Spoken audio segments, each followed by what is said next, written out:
It's time for Declare Your Independence with Ernest Hancock. Believe me when I say we have a difficult time ahead of us. But if we are to be prepared for it, we must first shed our fear of it.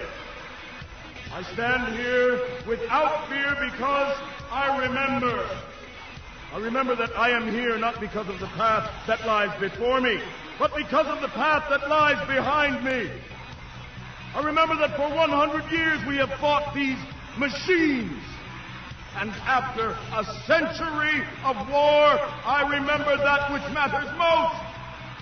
We are still here! Tonight, let us make them remember we are not afraid!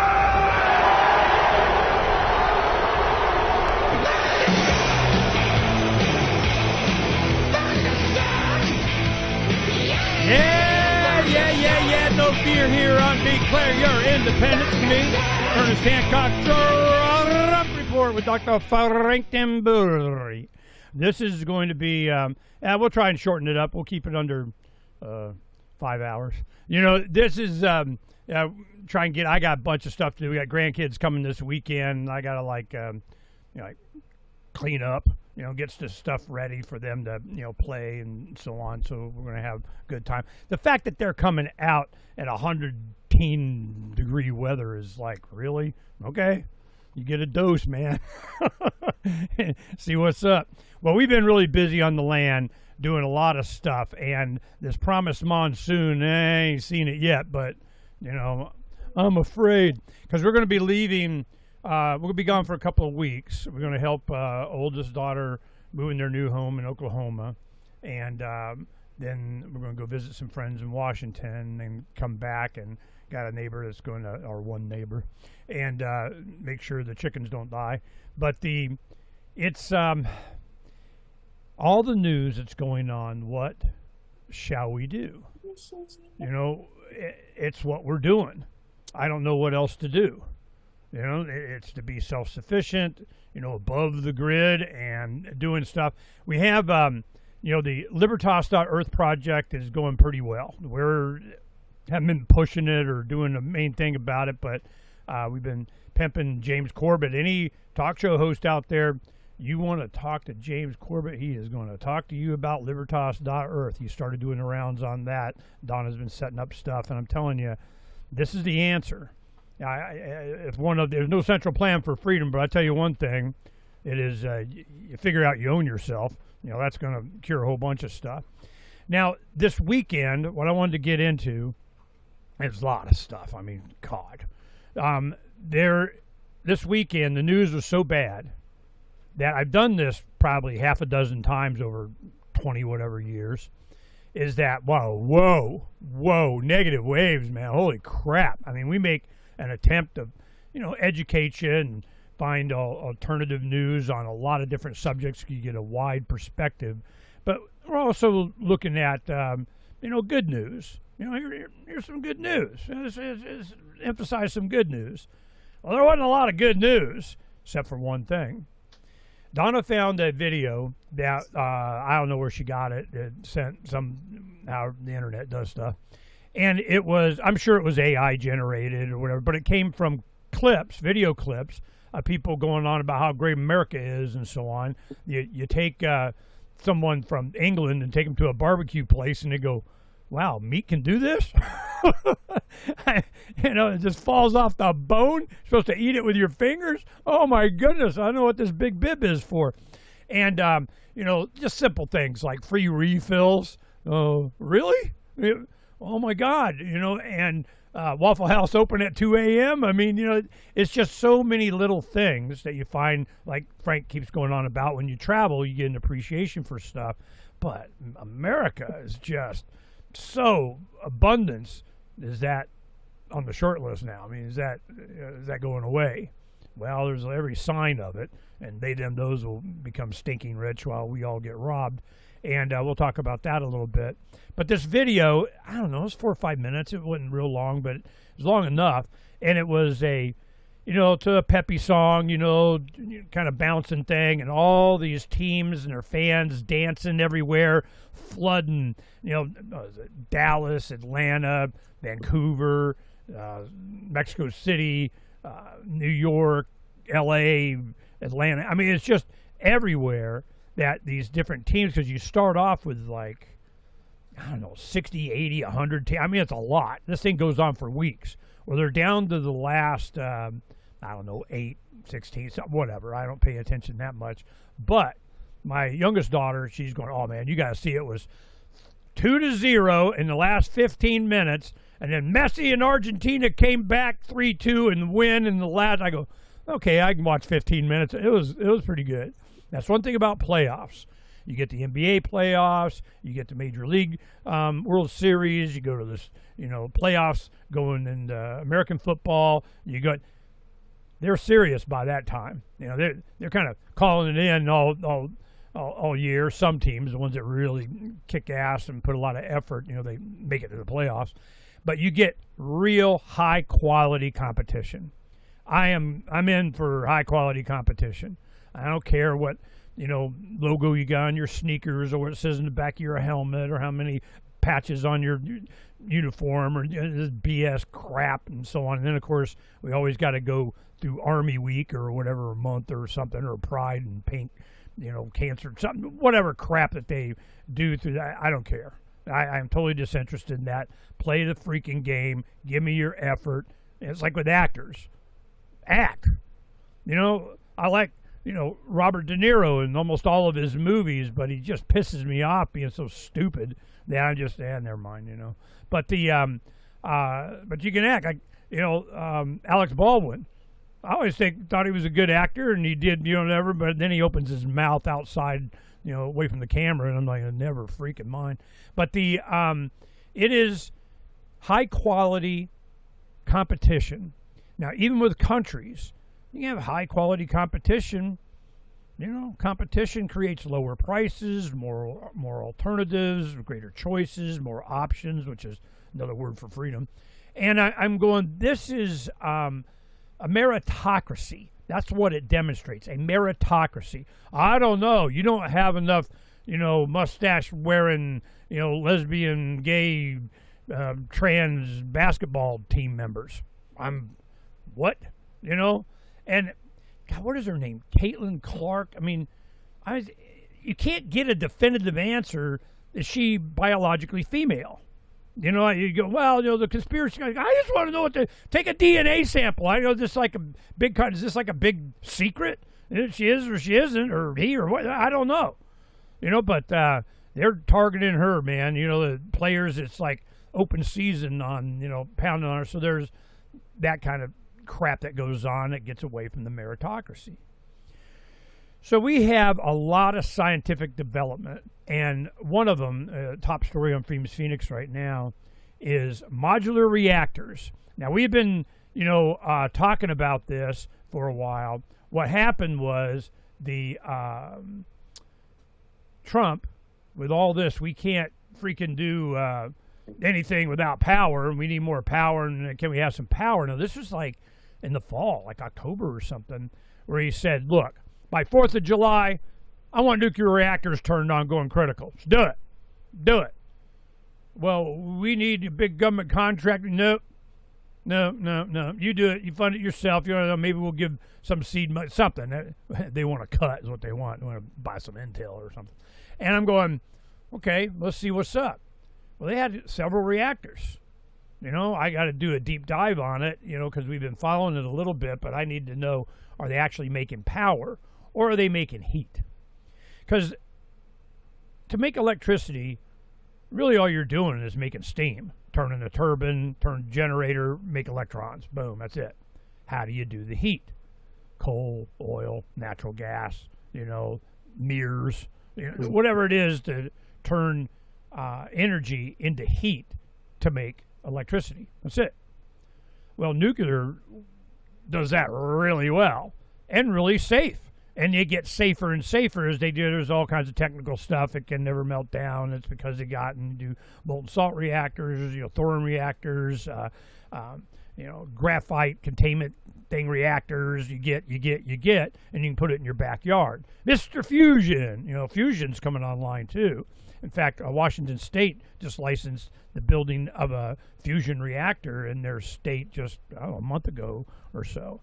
And so what happens when energy is not a thing anymore?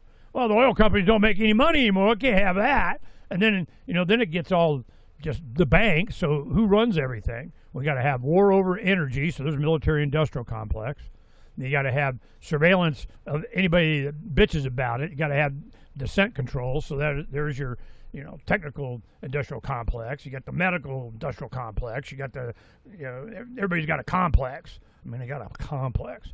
So I'm really looking forward to the abundance of the future if we can make it there, because what's going on is now, I mean, I don't want to get all detailed about it, but main thing is Iran's like, hey, we control the Straits of Hormuz, and whatever you blustering and BS and bullshit, Trump don't care. We control, and life sucks, and if you try and sneak through or bomb your ship and they start going after Navy ships, so then Trump, does 80 plus whatever strikes on them, hitting their nuclear reactors, going up their infrastructure, doing it. So Iran's like, oh, really? Really? So launching missiles on Bahrain, Kuwait, Qatar, or Qatar, or however they say it. And I'm going, this is how Third World War starts. Then you got NATO coming out going, oh, yeah, we're Trump. We're on board. It's all good. We're sorry for ever being disrespectful. We'll go kick ass with you. Just don't something. I have no idea. NATO, European Union, they need an army. Of course, got to have an army. Trump's mad at Spain for something. One thing, 70% of the immigrants that came in claimed minor status. I'm a minor, and they're 30 years old kind of thing. They're finding out that wasn't going well. So I'm just, can we write it out? Is there anything you really can do? Well, know what the hell's really going on. That's the first thing. This is why we put a lot of food stuff up on there. Joel Salatin, has always got some good stuff. Ice Age Farmer is back, under, what is it called? Unsubscribed, I think is what he calls it. And you get a lot of the information on pharma. You get a lot of information on food, on those trying to chemically change us physically through vaccines, injections in your food, the air, the water. I mean, if they can, they sure as hell want to. So it is getting the economy with this AI bubble is ready to go. That was never a thing. And then you have opposition coming up. Oh, here's a good one. Mike Lindell continues to lead in Minnesota GOP primary. I think he's running for governor, and they keep trying to get him off, and you're bad, and he keeps winning, his lawsuits. But, of course, he had the money to pursue him. And you're going, okay. CIA issues AI-powered nuclear weapons warning. What do I got in there? I got CIA. I got AI. I got nuclear.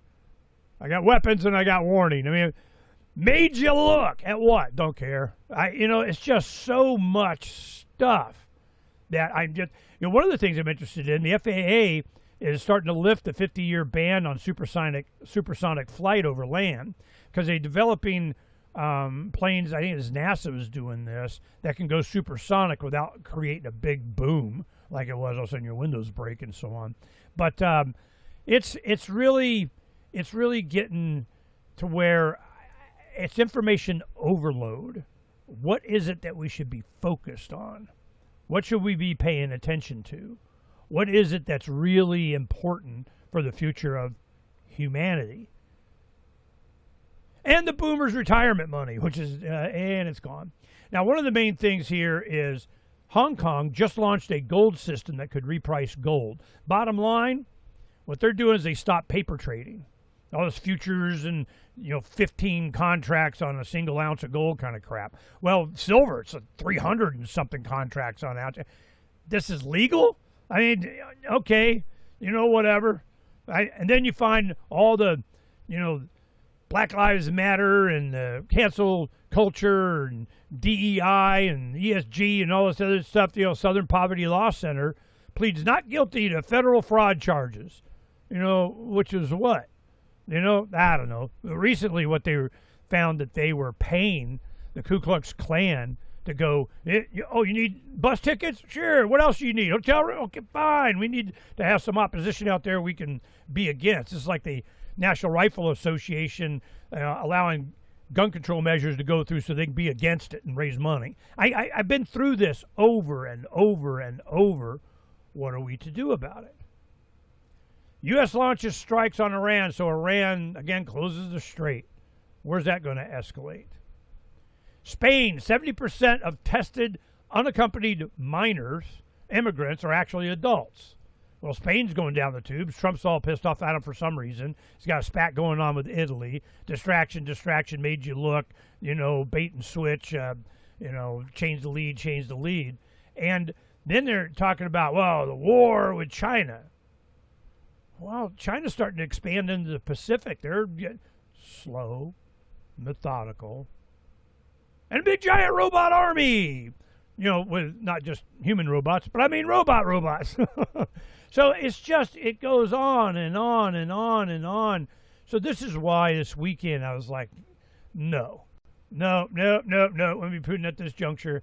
I want to show this video. And it was just people from around the world enjoying themselves in America for the World Cup and getting a taste of America. And literally a taste. They walk into a Buc-ee's, or a Bass Pro Shop or Costco or something. They're like, holy crap, what the hell, And I remember a scene from, it was called Moscow on the Hudson with Robin Williams. He was a defector from a Russian symphony or something, and he wanted asylum, and about him becoming American. And he passed out in the grocery store. He was looking for, I'm going to go get some coffee, and he has an entire aisle, and it just overwhelmed him, and he plopped on the ground. A lot of people are getting that.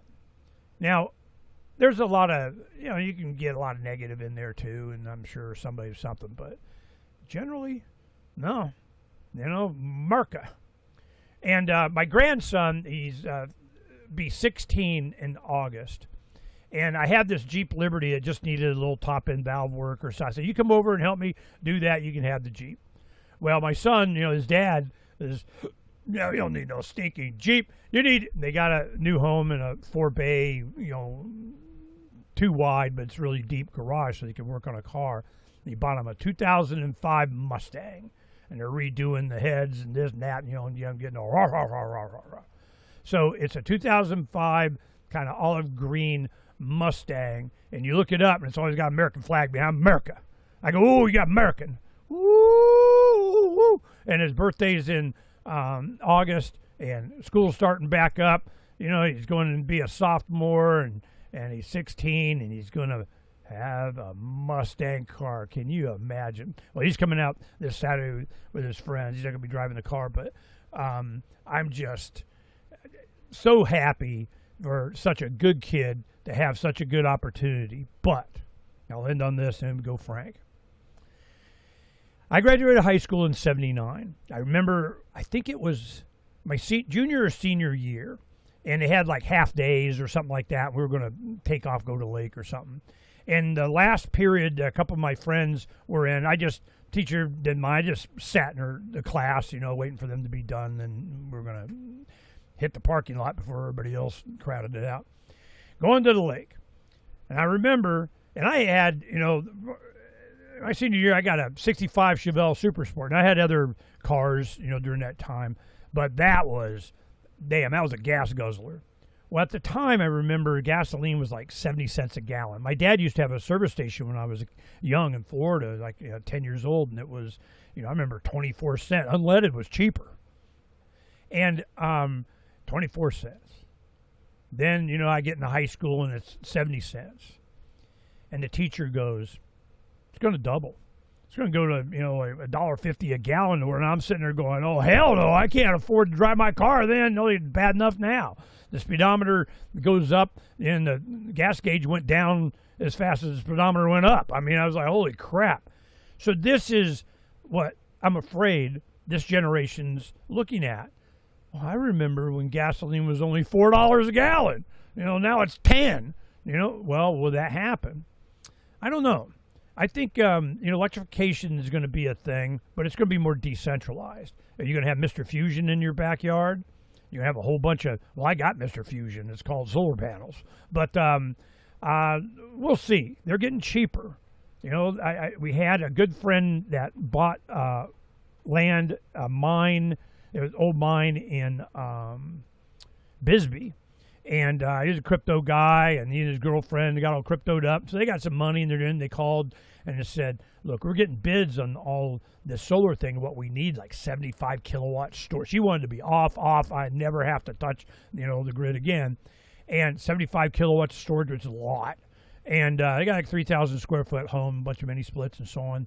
So get them overnight and a couple cloudy days. I mean, they're fine.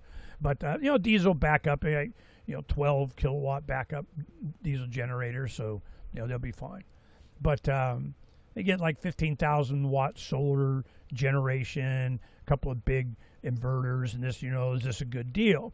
Well, I go, make sure you check out this one place, Signature Solar. I really like them. They're great service. You actually talk to a tech. It's a human being. You don't have to wait for 5 billion years. I mean, you have a good experience. And they have better prices. As they went around shopping, they were the better price. Just wanted me to, comment on the systems that they have. And I have some of the same systems. I really like them. You should go there. And for that system, it was less than $25,000. When I was looking at something comparable to that, just 8 years ago, it was like $100,000 for what they were doing. I'm like, holy crap. And it's just plummeted. And we bought most of our stuff before we went on Love Bus Liberty Tour in early 2020. It's cheaper now. And better. And more plug and play. It's like plugging in Ethernet cords. I mean, boom, boom, boom. You might have to wire tie a, battery cable or something, but screw tie into the system on a battery cable, or make your own terminals, and cost like $80 for the thing, and you crimp your own, and it's not a big deal. But I am going, no, Danny can do it. Don't worry about it. He's got skills. It's not anything he can't. If I can do it, he can definitely do it. So this is where we're going. It's going to be decentralization. And you own yourself. Libertas.earth. Occupy the land with attainable housing. See, that was the theme. It wasn't that I could just do it. Of course, I could buy stuff and build, or pay somebody to do it. I got the land. That wasn't the point. The point is can two senior citizens do it themselves in 18 acres? Well, then your family, when you're in your 20s and 30s and you got little children growing up, hell yeah. Man, if I'd done this when I got 4 kids, or, 4 under 4 kind of thing was our goal. They're pretty tight together. And hell, man, we could have built a freaking super compound. Well, now we're showing that you can do it. And then grandkids come out this weekend. I want to give them the indoctrination, which they already have had, but they're bringing some friends. And I'll go, all right, we're going to go real quick. So take an hour. Boom, boom, boom. You do this, boom. This is why I'm doing this. And boom, boom, boom, boom. It can be done. Boom. Go ride electric bikes and explore the desert. Go find a mine, whatever. So I don't know what else that we can do. What can you do? What should you do? Are you waiting? Are you treading water? Are you just hoping it'll work out and Trump's got your interest at heart? They're going to take care of you. Tech bros are going to do it for you. It's going to universal high income. Woohoo! Well, this tokenization of everything, we'll talk about it. All right, Phranq. Do it, man. You're muted. Yeah. So, welcome back, audience. Well, there's some things to talk about with gold. Certainly, it's a big factor. I'm glad that you brought it up. We'll explore that a bit more. Also, just to make sure Ernie's blood pressure is up, although it's kind of a waste of time to talk about. I did watch the Arizona gubernatorial debate for the Republicans, so you don't have to, Ernie. Thank you. I know it was, only 39 people were watching. Well, how many candidates? Just two RD kind of thing? It was four. It was David Schweikert, who is completely just trailing in this whole thing. There was Andy Biggs, who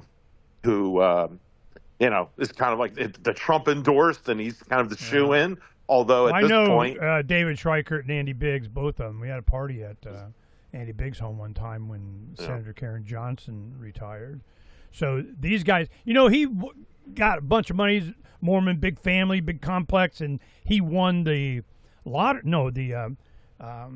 Publishers Clearinghouse or something. That's where he got his money. And then Schweikert is in Northeast Valley, Fountain Hills, Scottsdale area, and he was kind of a Ron Paul guy that got a lot of that support and became congressman. So way back in the day, he used to work for Ron Paul's campaign back in 1988, which is when he was a brand new political person, a young 20-year-old, I'm sure. It's also the 30-year-old, I guess, for him. That was the first election I ever voted in, was 1988 for Ron Paul. So I've been doing this a long time, way back in the day. But anyway, David Schweikert, he eventually started getting into the Tea Party movement about like when Ron Paul came back on the scene how many years ago. So he kind of got a lot of that kind of support. He wound up beating a Bittersmith here in the Valley, not to get into too much local politics.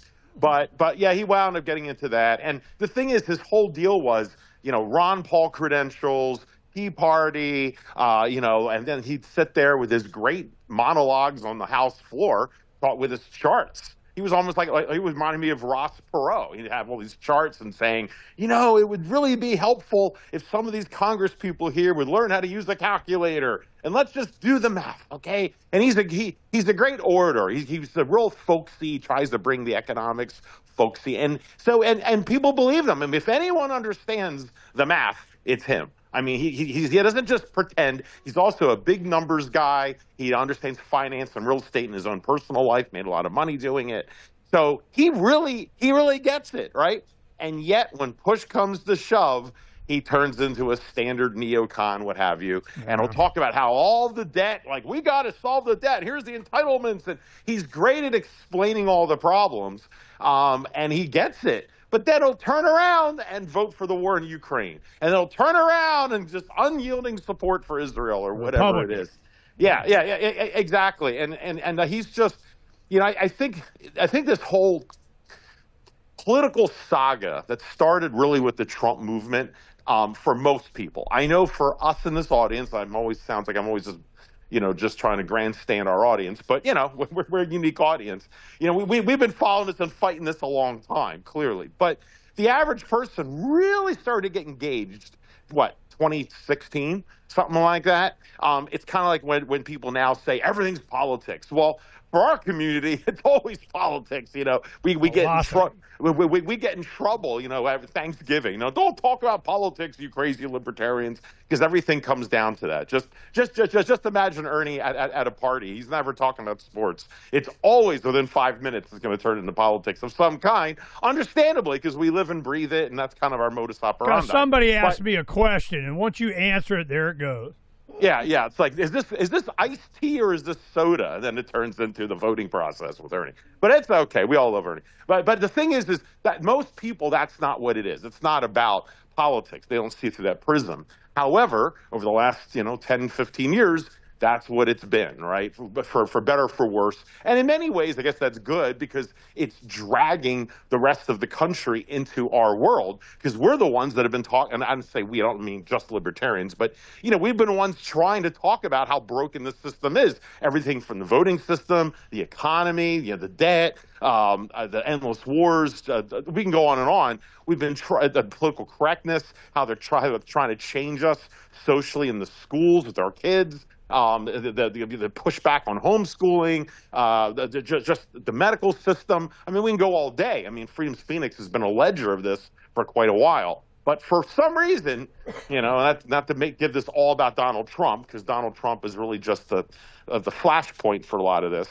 But he was the dam breaking where it forced average Americans into this world. People who didn't want to talk politics, because they were just busy watching sports or whatever else it was. They were forced into it. And, and then COVID, of course, really forced a lot of eyes open when people are quarantined and watching their kids, on their FaceTime with their teachers, as just one example of how suddenly you're seeing how this world works. The voting system. Anyway, we've covered all in the show, but that's kind of a different world that has now been opened up. So I do think it's good, to see all this open up. But anyway, what's interesting is I think after all this time, there is after 15 years, if you think about this, which is really how long we've done the Trump Report. That there has been, or not quite 15, but pretty close. Coming up on 11. Yeah, on 11, yeah. But I mean, since I think this everything's politics change, which really started with Trump. So, we'll say maybe around 10, 11 years, 12 years. But I think it's also, after 10 years of this, it's a movement. And I mean, it feels like yesterday that we've been fighting this thing, but it's been over a decade. I mean, my daughter wasn't even born yet. I mean, she's been, I've been raising her during this whole process. And I think there is absolute, I hate to use this term, I guess it's too general, but political fatigue. And I don't mean just even in our community, which I'm sure there is.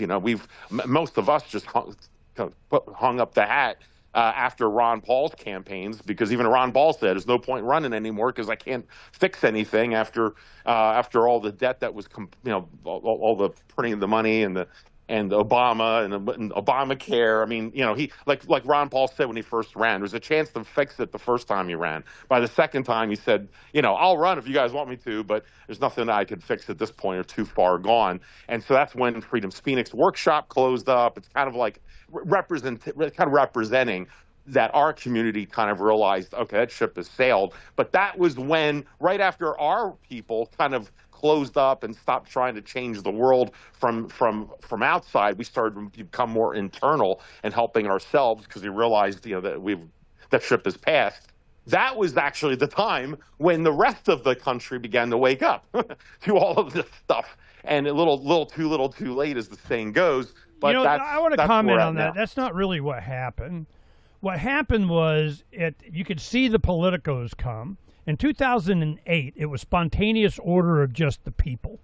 By 12, they wanted to use that and jump in on, and we could kind of like Schweikert thing. Yeah, I can talk the talk and, then walk a little bit, but it's kind of a backwards moonwalk thing. And it was the realization that the system is not there to represent the people as much as they keep saying it does. Even the voting process, they all figured this out. That's why we were encouraging them to get into the Republican Party. The Arizona Republican Party was taken over by 9-10 by the Ron Paul Republicans. But then the party had taken all the assets and stuff. They changed the rules, and that precinct committee voting there didn't matter anymore. It was the congressman and the state chair, and they ran all the budgets and and it's not yours anymore because you're not going to do what we want you to do. So when you get exposed to how real politics works, who really has the power, how do they use it, through the Federal Reserve or through the industrial complex of pick, they realize they're not in charge. They're not influential. They're not, you go to town hall and bitch at the county, whatever the hell, and so on. Fine, go whatever. But then COVID. And when COVID came, oh man, that was heavy hand of. And you're locked down, and we said, and the CDC, and who runs the planet. When that happened, people realized they have to protect their money. Get it out of, go put it in the asset, go, buy stuff that's going to be worth something in the future, precious metals, copper, tubing, cement, whatever. They started doing that. Well, who did? The ones with the resources did. Going up, and then those that just left their pensions and retirements for somebody else to manage, they're getting screwed now. So where is the revolution? Where is the revolution between the ears? It is in the people. It always has been. And if they don't feel that they get a say in their system, well, screw your system. I'm going to live above the grid in whatever way. So this is why when depressions and stuff like this happen, certain people get filthy, stinking rich. And usually it's they, them, those. But there are some others that, kind of understand what's really going on, and they are the nouveau riche. They're the ones that come up with some resources and doing whatever as they're being distracted by, Travis and Taylor getting married or whatever. I don't give a crap. But this is, I don't see it the way you're saying they just gave up. No, they didn't give up. No. All right. Well, you don't unlearn the truth. Well, trust me. Our community doesn't just give up and just we're going on a rock. I just mean my sense, and I'm not saying this necessarily is Ernie, because Ernie's always edumacating, hence the podcast. But like 4409, I can give a lot of examples of people, including myself in a way. I mean, I remember around the time that the workshop closed, and this is not necessarily directly linked. It's like sometimes there's like a zeitgeist, there's just like where everyone, do you ever notice, for instance, in a movie or you're watching a TV show and you're all watching it together in the room, and then suddenly the scene changes and everybody in the room at the same time just kind of shifts their body position and takes a breath and kind of moves. It's almost like the movie was keeping everyone's attention to a certain point and everyone was getting dragged into the same story in their mind, and then the scene shifts and then everyone, they can't sustain it anymore, and they just, the tone of the scene changes and everyone relaxes and shifts. And you get my point. It sometimes, the body politic will move like that, or any type of culture. Something is popular for a while, then everyone switches over to something else. And I just feel that overall. Again, yeah, but to me, the reason Freedom's Phoenix workshop closed is because I closed it. I get it. The reason is because after a couple of years, you have the honeycomb hideout, and it turns into they're not actually doing stuff. And what I had done is I got a bigger home in North Phoenix to where we had the barn. We had all the same capacity.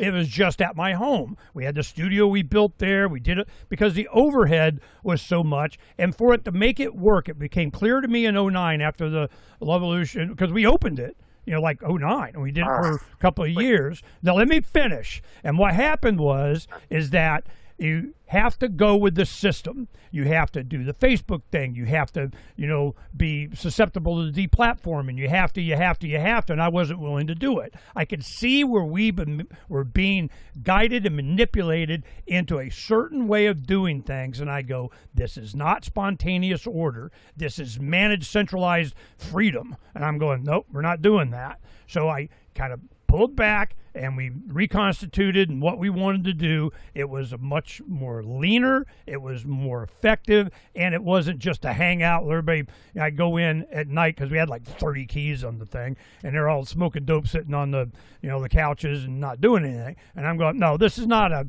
honeycomb hideout. That's why Keith, did the honeycomb hideout podcast there for a while. And I'm going, this is, because that was like the fifth one that we've had since the early 90s. We do it. They always last about 2.5 years, and then it's time to close because it's a timing thing. So I don't want to leave the impression that, Freedom's Phoenix failed, we had to close the thing. No, right. I closed it when it's needed. Can I clarify? Because you're not... Obviously, you did it 3 times and you haven't clarified. Okay, everything I'm about to say has nothing to do with Ernest Hancock and nothing to do with the warehouse. I should never mention the word because Ernie's thinking it's about him. So let's just forget. It's about accuracy. No, it's not about Ernie. It's not about you. Ernie never surrender. I get it. That's fine. Accuracy. I just said 5 times is that, of course, you're a teacher, you're a proselytizer, you still have your website, you still have your podcast. We're still doing this. I'm talking about just my sense of everyone but Ernest Hancock and Freedom's Phoenix. Everyone but, because otherwise Ernie's going to make this about him again and talk about him for his internals with Freedom's Phoenix. No, it's the movement. It's spontaneous order versus centralized planning. It's not about you. I'm talking about my impression of what I have noticed of the people around me. People like Gwen and Andrew. I'm not trying to just throw name drops of people, but I could go on and on, including my own life, others that I know, is that there was two shifts, it seemed. And one was, in my opinion, even amongst the libertarian community that I know, outside of Freedom's Phoenix and Ernest Hancock, Outside. is that the people, yeah, because we don't want Ernie to get the wrong impression. Ernie's like crawling under a rock. Of course not. But I'm just saying that the impression was after the Ron Paul movement the second time, it was, it's not like a defeatist issue. I just felt it was more of the practical. And I heard this from many people at certain Freedom Phoenix parties, but it didn't involve Ernest Hancock, just to be clear. But many of the people that I know, they all kind of had the same feeling. It was like, I did my bit for King and Country, and the idea was, like, for instance, instead of constantly still trying to talk to your friends and relatives at the 4th of July party about how gold works and sound money and all of this, it just kind of got tiring after 2 election cycles with Ron Paul. I mean, everyone had heard the shtick. Everyone had heard everything. And I hate to call Austrian sound money a shtick. It undermines it. But the point is everyone had heard it. And it's kind of like, in my world, everyone that I know has heard enough. Either you figure it out or you don't, right? It's like the old saying, you lead a horse to water, can't make him drink. How many times do you keep trying to explain things to people until, I mean, some people just keep doing it, and that's fine. But at some point, you can start annoying people, not to mention you feel like, at least for me, and some that I've heard from, not Ernest Hancock, is that eventually, it's like you start looking at your time as valuable and as with money, not to mention as I became a doctor and I started having a practice and a family and everything else, there's only so many resources of time you can put into things. And you realize, there's some people who don't care about philosophy at all. They're about making money in the stock market or whatever else. Many of us as activists or people who care about other causes, it's not often about the money, it's about principle. And that's certainly that, there's not a lot of money in principle sometimes. But at some point, a lot of us, again, not Ernest Hancock, we kind of decided, like, I'm going to start focusing on my own family and resources. And now if someone already gets it, I'm going to communicate with people that are like-minded. And places like Freedom's Phoenix were great places where you could network with like-minded. It wasn't like you're constantly needing to proselytize and bang your head against the wall like many of us have done, some of us for our whole life, for decades. Workshop. For some of us old-timers. And so I just feel like there was a shift where it became, instead of the external of trying to get the word out as much as we used to, and I'll use we in just quotes here, not Ernest Hancock, but it wasn't like we just stopped. It was just we shifted our emphasis more internal and protect your own family and friends, because if there's only so many times you can knock on the doors on the Titanic and warn people to go out onto the deck and try and get in a lifeboat. If they laugh at you and say it's too cold outside, at some point you got to stop trying to save others and you just take care of your own and get on the damn boat and make sure you at least have a spot before you lose your own spot. And that's how I feel the shift happened. Again, not Ernest Hancock or Freedom's Phoenix, but that's how I felt. I'm sure a lot of people listening can relate. Then the second shift is what I'm feeling now. Because after the Freedom's Phoenix, what do I say? After the Ron Paul movement and everything, then we had, of course, what was left with Obama. And then, we had those 4 years of quiet years with Obama, the last 4. Then Trump. And Trump, of course, came in on the coattails and sucked up the oxygen, but also used up a lot of that raw energy that was still around there, and anger often from libertarian conservatives, the Alex Jones types, the Phranq Tamburri types, the people that, kind of gave up trying to, what I was just talking about for the Liberty Ron Paul movement, but then it turned into, all right, well, the system's that broken. Well, let's just throw the bull in the china shop and see what happens. That was some of us. The other group of libertarians, like Ernest, and respectfully, they were like, hey, it doesn't matter. It's still broken. I'm not even going to give my energy to that one. And that's fine. But that's what led to, along with the whole changes in the wokeism and the culture wars, all of this brewed over the last 10 years, with Trump being at the head of the ship of this entire change of anger and exposure of the system. Yeah, just ask him; he'll tell you about it. And all of that. And But after all of this and what's happening now with Trump and his favorability is 17 points underwater. Actually, I think it was like 18 or 19 points, and he just gained a point the other day. The Newsweek said his Trump's poll numbers for the first time went up like in 4 or 5 months. It went up a point to only 17 points underwater. I guess he put on a good parade or something, despite all the problems on the 4th of July. So, but I just feel that the air has gone out of the balloon of people caring. You know, there's a saying. I don't know a saying, but like in physiology as well. I mean, you can only be stressed for so long. Remember after 9/11, and they were having the green, yellow, red warnings, you know, from the TSA and from the and it was like it red for the longest time or yellow, security. whatever.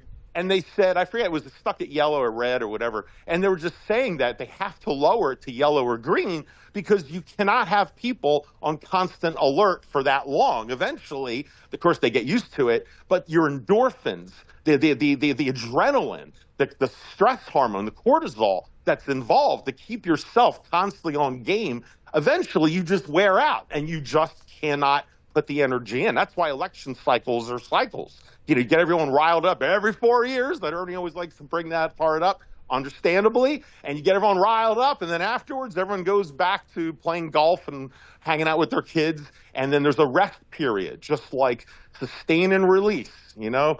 And that's where I think we are in this collapse moment for many people for different reasons. Democrats they gave up on their party after this last election with what happened with Joe Biden and Kamala, and the fact that Donald Trump won despite everything they threw at him, and their collapse between the alt left and the standard Democrats and establishment. And that's why I was watching them. But now, of course, it's happened with the Republicans, the same exact thing. The complete collapse from within and the Civil War, and there's just no more energy left. And so I don't know about you, Ernie, but when you get the 5,000 text messages from all the politicians, you know, to donate and all these wily ways to get you to click on it, I mean, I know they're annoying, and none of us really look at them anyway. We delete them, but you know, I'm just speaking for myself. I'm not sure if everyone else feels this way, but I just feel I literally don't care. And it's not just the Ernest Hancock version of it, which I understand, and I'm very close to Ernie where he is on that too. I just mean in just the energy and what you can give. You can't give any more. I mean, how much more time and energy are all of us going to give to any of this when, as Ernest correctly will say, it just doesn't matter. It turns into the same thing anyway. And now the world, or at least our country, has seen it full on. So anyway, I don't want to get too bogged with that. I guess we did. But I was just talking about the gubernatorial race in that there was the one comment. Okay, I do want to hear. I want to hear about the comment was on the gubernatorial race with the comment section was, my God, there's only 39 people watching. I mean, back in the day, it would be on PBS, and you'd have, you know, at least thousands of people locally tuning in for the debate. And you know, that used to be what a standard debate would bring in. 39 people. Now, eventually, after 2 weeks, I think they have like 1,000 people that finally watched it, including me, but 39 people for the live chat. And there's no energy behind it. Nobody cares. I mean, even Ernie was asking how many people are in it. And, you know, I know you don't care about the elections, but you know, we are political mavens. There are so there's those two that I mentioned that are fighting over the Trump or anti-Trump label, which, you know, Biggs has the pro-Trump, but then again, Trump, that brand has been tarnished. It doesn't have what it used to have before. And that's going to be an interesting part of this upcoming election. Is the Trump endorsement a liability or not? Remember when Joe Biden was trying to give endorsements and all these politicians said, thanks, but no thanks. I'd rather you not endorse me, right? We might be close to that. Schweikert's whole claim, because he knows he's behind the polls, and besides, he is a very polished politician. I mean, even listening to him compared to Andy Biggs, you know, Schweiker just has a gift. He's great at what he does. He's been a lifelong politician. He knows the libertarian messaging. He does, but also he just knows how to get that folksy. He's articulate, but he comes off authentic. Whether he is or not, he's good at what he does. And, you know, I worked for his campaign a long time ago. I know David from back in the day. But his argument is, yeah, I know I'm behind, but you know what? you might win, Biggs, in the primary, but you'll lose the election. That's why you need to vote for me, because we have so many independents in Arizona, and the independents keep growing. There's more independents than there are Republicans at this point, and Democrats. And he's just saying, look, if you need the independent vote in this state, they will vote for Schweikert, me, rather than Biggs. So that's his play. Now, there was also an older gentleman. Unfortunately, I forget his name. He was really outclassed. He's kind of like the Admiral Stockdale type of candidate. For some of you remember Admiral Stockdale, Ross Perot's running mate there back in the day. But then there was another gentleman who I'm curious if you know much about, Ernie. His name's Scott Neely. If you remember him, he's run a few times. He's kind of like how you would always run every year or so for an office. Well, Scott Neely's been he seems like a very passionate anti-establishment conservative who just keeps annoying, like that annoying fly to the Republican Party. And they keep finding ways to swat him down, and he just keeps coming back. His whole thing is don't do what the establishment is doing. He pox on all the Republicans. And he's from the trades. So he doesn't have a college degree. He focuses on trades. And his whole thing is the future is going to be the trades. The tech jobs are going away. College degrees are not going to be the bomb in which they were. It's going to come to the trades. He says we can't get any jobs done because the people who know the trades are all retiring, or the young people want to go to college or not learn the trades. It's too hot. They think it's below them. And yet, and we as libertarians know this, the future is going to be the trades. Heck, they said that in the last economy, which we're ending right now, it's people in technology who are driving the Lamborghinis and the farmers in the old pickup trucks. But they said when the switch happens and the transfer of wealth that you were hinting about earlier does occur, and it will be occurring, then the tech bros are going to be in the old jalopies. In essence, and the farmers are going to have the Lamborghinis. Heck, South Park did a whole thing on this about how robots suddenly will have Lamborghinis. Yeah, that is true. But remember, South Park did that episode where Randy, the father, was trying to teach his kids how to fix a cabinet, and he says, "This is how you fix it. You pull out your phone and you call the handyman. That's all you do is you call the handyman. But all of a sudden, there's no handyman left because of the economy, and so now the handyman. Remember, towards the end, they were like SpaceX, and they were building rocket ship companies, and they were carpenters, and they all had butt crack and all. But that's kind of the thing. My grandparents, this audience knows, always said during the Depression, if you could feed people like a farmer, if you could fix things like a tradesman, or heal people like a doctor or nurse, then you will never starve. And that's one of the specific reasons, as many of you know, I went into medicine, was to survive what I knew would be coming when I got older. But the trades are the future. And not to mention a lot cheaper. You don't have to go into college debt for it, and you'll make a hell of a lot more money, if not at least equal to a college degree, if they can even find a job.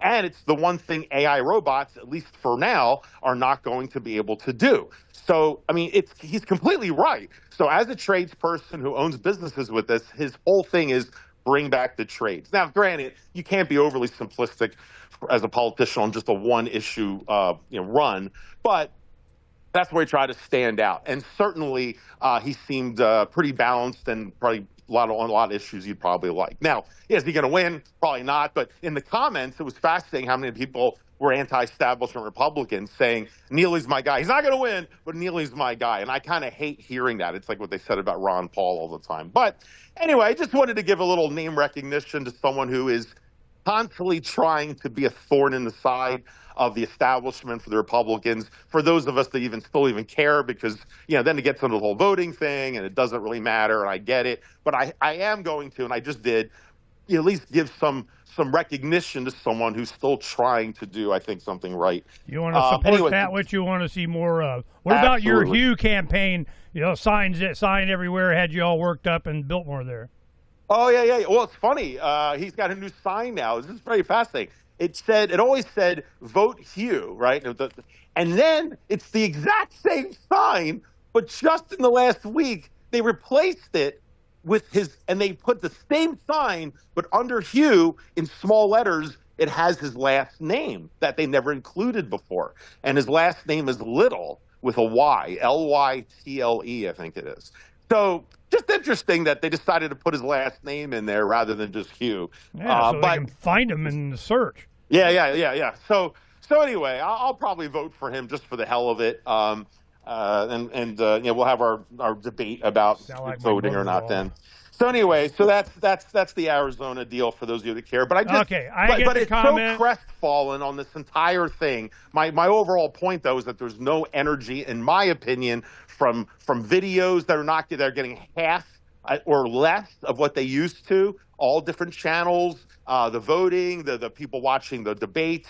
It's just, I think, just absolute apathy. A lot of it is from what you talked about, Ernie, but a lot of it is, I think, that you cannot have sustained tension and interest for this long until people just say enough. And I'm throwing it to you. I know you want to jump in again on this, but and this is pop culture. We'll talk about it more in detail later. But that movie, The Odyssey, by Chris Nolan, that we've been chatting about, that's completely woke. It was, of course, filmed during the height of wokeness during Biden, but it's being released now. And I'm sure, it's gone beyond just the geek world. It's gone mainstream. I mean, everyone now is talking about it. It's the second highest downvoted video for a movie of all time. I think second to Snow White, and it's going up. It has like 600,000 downvotes and only like 30 or 40,000 upvotes. And a Christopher Nolan movie that's coming out next week, and already people are saying no. But I think it adds to this apathy of the minute it smells of political correctness, it's just we're done. And I think I just sense that in all areas that we've been putting up with the last 10 years. Anyway, go ahead. What are your thoughts on it? What I want is to make sure people understand what actually happens and why. That's why I'm so insistent. No. You need to understand the accuracy of what's going on. Because I've been doing this for like 15 years before I even met Phranq. And what had happened is we had a libertarian workshop in '94. Then we closed that in about 2.5 years. It was really only supposed to be open for 6 months, for the campaign. Then it just kept going. It was a thing. And I'm like, all right, you guys keep funding it. We'll do it because we had low overhead anyway.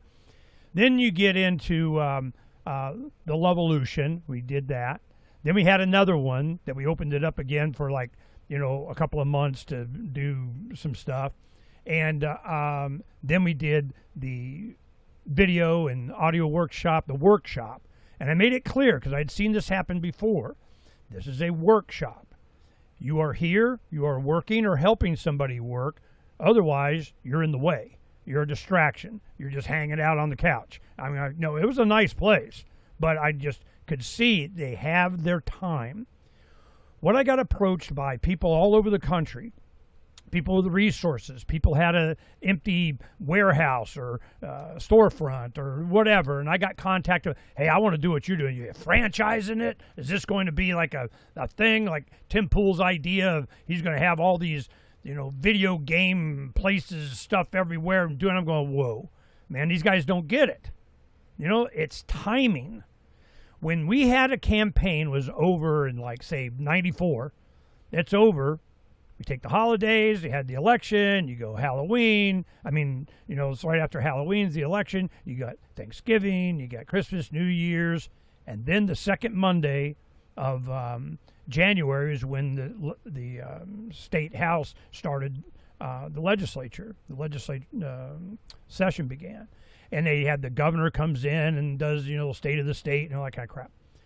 By that time, between the election in November and by the time that they had the opening bell of the legislative session, we had already planned for the next 2 years.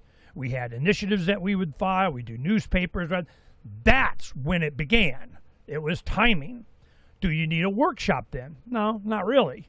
There are a lot of the stuff that we did. We just, go meet and whatever. And Arizona Breakfast Club was a big, deal then and so on. And we would plan for what we were going to accomplish for the next election cycle. When did it actually get attention? Well, now with early voting and all this other crap, it's like you get to vote, before the election for the following election. I mean, it's just ridiculous. But at the time, really it was after school went out, May, June, you'd start getting people getting a lot of mailers and everything for the election. Now, when it really started was Labor Day the year before. So it's Labor Day, September in 25 for the 26 election, that kind of thing. So there's timing, and it was always this way. That's why New Hampshire was such a big deal, and Iowa, and it's all this timing build up campaign. It was a media campaign. It was a PSYOP campaign. It was a CIA, PSYOP campaign. Everything was a campaign. Mockingbird campaign. It was a campaign. Well, we had a campaign, but we couldn't defend against the enormous amounts of money that were there. But what they did is they created awareness about something or this candidate, it's going. Well, where's the opposition? So we go into voter guides. Everybody get a voter guide. Well, we have arguments for and against different initiatives and everything, so we got to have our say. Then we get on the ballot, and they're, you want to know what we have to say? Well, when do they do that? It's not till August. Our primary used to be in September. It was like less than 6 weeks before the actual election. We were the last in the nation. So we would get everything all built up for that, and then boom. Oh, damn libertarians are everywhere. What's up? It was the philosophy. So what we realized was that with very little money and effort, we could get injected into the system and say this about that. Well, what would it be? I had the Arizona Republic. They bring me in, the editorial board, and they go, all right, what do you want? What do you want? We'll give you attention. We'll make nice with you on this, but you need to leave all this other stuff alone. You're mucking up our system. You're messing up everything. And I'm going, you guys have no idea. You don't understand what's out there. You don't know, like gun rights, debt, homeschooling. I mean, there was a bunch of stuff, that fully informed jury. There was stuff that wasn't even on their radar. They weren't going to help with that. And they made it clear, as time went on. But I'm going, you guys buy your ink by the barrel, and I don't give a crap. This is street activism. So it was 2-year cycles, but it wasn't until like a few months before the election that we actually had the manifested presence. It was a timing thing. So everybody's going, oh, you closed it, you did that. I'm going, then why did they open it again? Why is it on the 4th, 5th workshop? Why is it? Because it was timing.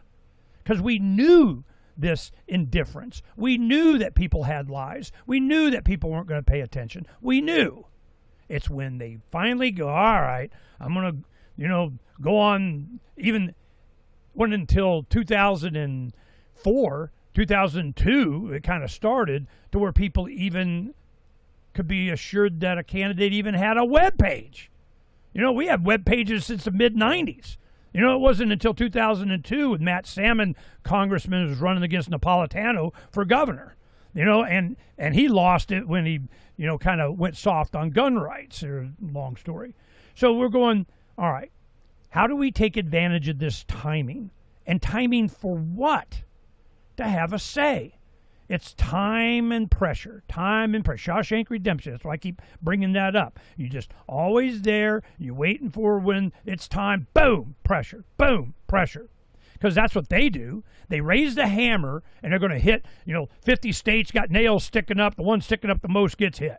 When they raise the hammer, hey, they're not hitting me anymore. Oh, thanks. It's got, bam. They're just raising the hammer. They're not stopping. So when do you go up against all that?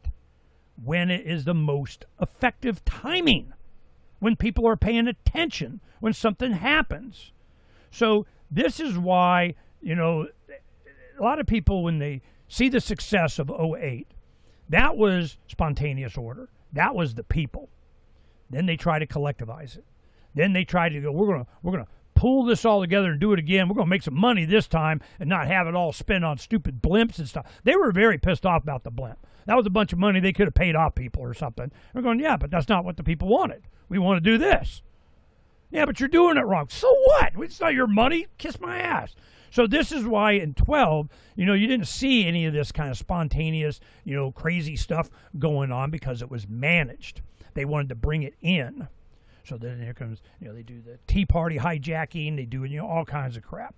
So this is to be expected Why? Because there's people out there that always want to have a central plan for freedom. And oh, by the way, we get some money for doing it. So I could see that, and they're always fighting the last war. Oh, it's this internet thing. I'm going, well, the internet just promoted the street thing. If you don't have a street thing, what's your internet thing going to do? So by, 12 and certainly since then, there hasn't been the street activism stuff anymore. You don't see it out there. Hell, how many bumper stickers have you seen lately? They don't even do that. So you go, okay, I guess they have lost the understanding of the inspiration of people coming together and actually doing it. Doing it. Not talking about it, not forwarding some email or video, doing it for their own enlightenment and pleasure, for themselves, because they could not do it. That's what I build on.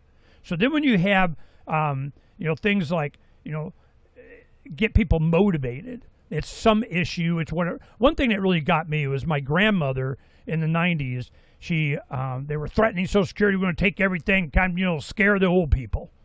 Well, she showed me this letter from John McCain about how, oh man, if you don't send me money, you're going to lose the account. Oh, it's bad. And she was very upset by this and sent money. I go, Grandma, they're just, what are you going to tell?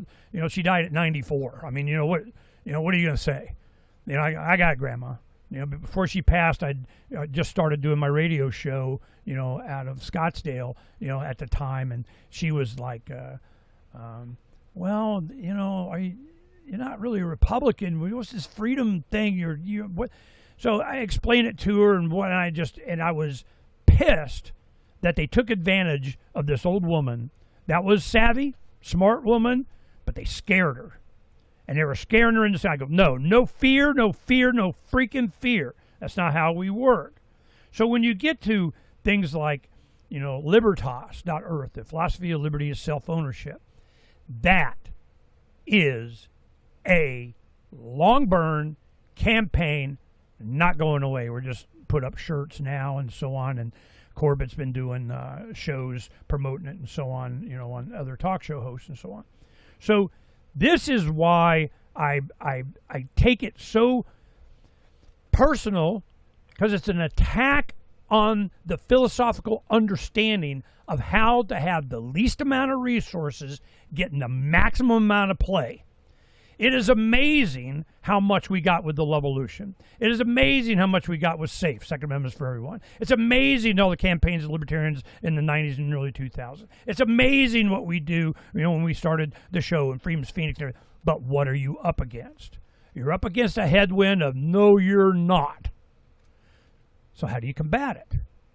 Well, you can only combat it for so long, and that's why we had the timing. It was like, really, all I asked for when I was chairman of the party and so on is I need 3 or 4 months from the people, and it was all 18 months of building up to it.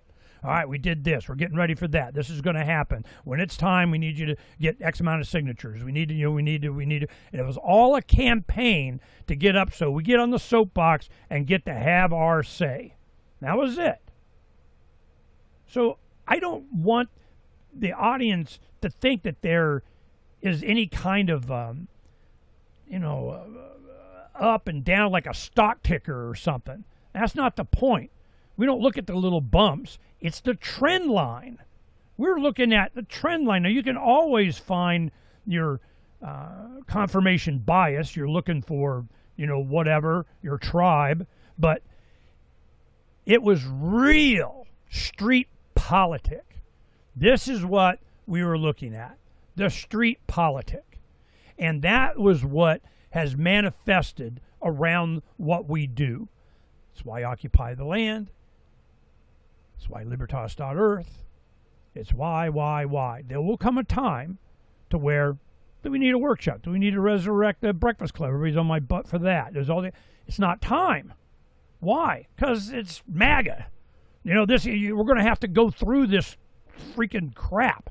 So I'm going, all right, so what are we going to do? Well, you need to survive.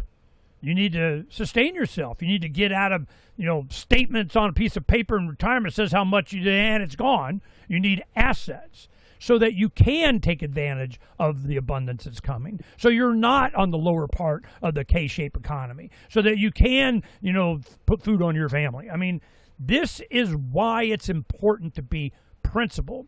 And the argument that principle, it's not practical. For what? For winning an election? For being a congressman? For, getting yours, and joining the whatever, and my followers go to you and give me some money? $7,000 for a pro-Israel podcast? I mean, there's always that. But there's a small remnant. There's a group. It's Isaiah's job. In the Bible, God goes to Isaiah and says, man, go preach to the remnant. Well, there's nobody there, and they're off, vacationing, or they're burned out, or what? He goes, so what? You must keep the remnant there as the seed for the future, for when it matters. That's what I do. That's what I've always done. That's what had an impact on me, and that's why I do it. So when you talk about, people that are for or against something, and which way, who do you care, what endorse? I remember Sam Steiger was a popular congressman here, folksy kind of doing that kind of shtick, and he used to be a state legislator in the 60s and 70s, and then he went to Congress, and then he ran for governor in, like 90 or something like that when I met him. And he got me a meeting with the governor on the stuff that I was working on and this, whatever. And his whole thing, I remember there was an issue. It was a candidate that was running, and they wanted him to participate. And he goes, good. Well, what do you need from me? You want me to be for him or against him? Because he understood, like with the Trump thing, at some point, like with the Biden thing, at some point, you're going to be better off if they didn't like you. So he was kind of in that area, at least bring attention to it. And he goes, all right, you want me to be for you or against you? And I'm like, wow, that was political understanding. Because he had a feeling for the people and their moods. He did a lot of crazy stuff. So that's why I get so to not understand what is really going on in our tactic and our technique, and why we are funded, and why we are supported, and why we have some main sponsors and patrons and so on to do this, because they believe in this mechanism. It is not about keep building, getting more subscriptions of building or what. In the back end on Freedom's Phoenix, we're working on a lot of different stuff. There is some new AI and SEO stuff and search engine optimization. When I'm going, look, I don't care about metrics. They're going to generate some number. You're going to change the number, and the number don't mean crap to me. It's action, subscriptions, traffic. This guy, yeah, but you got a good number here. I don't give a crap.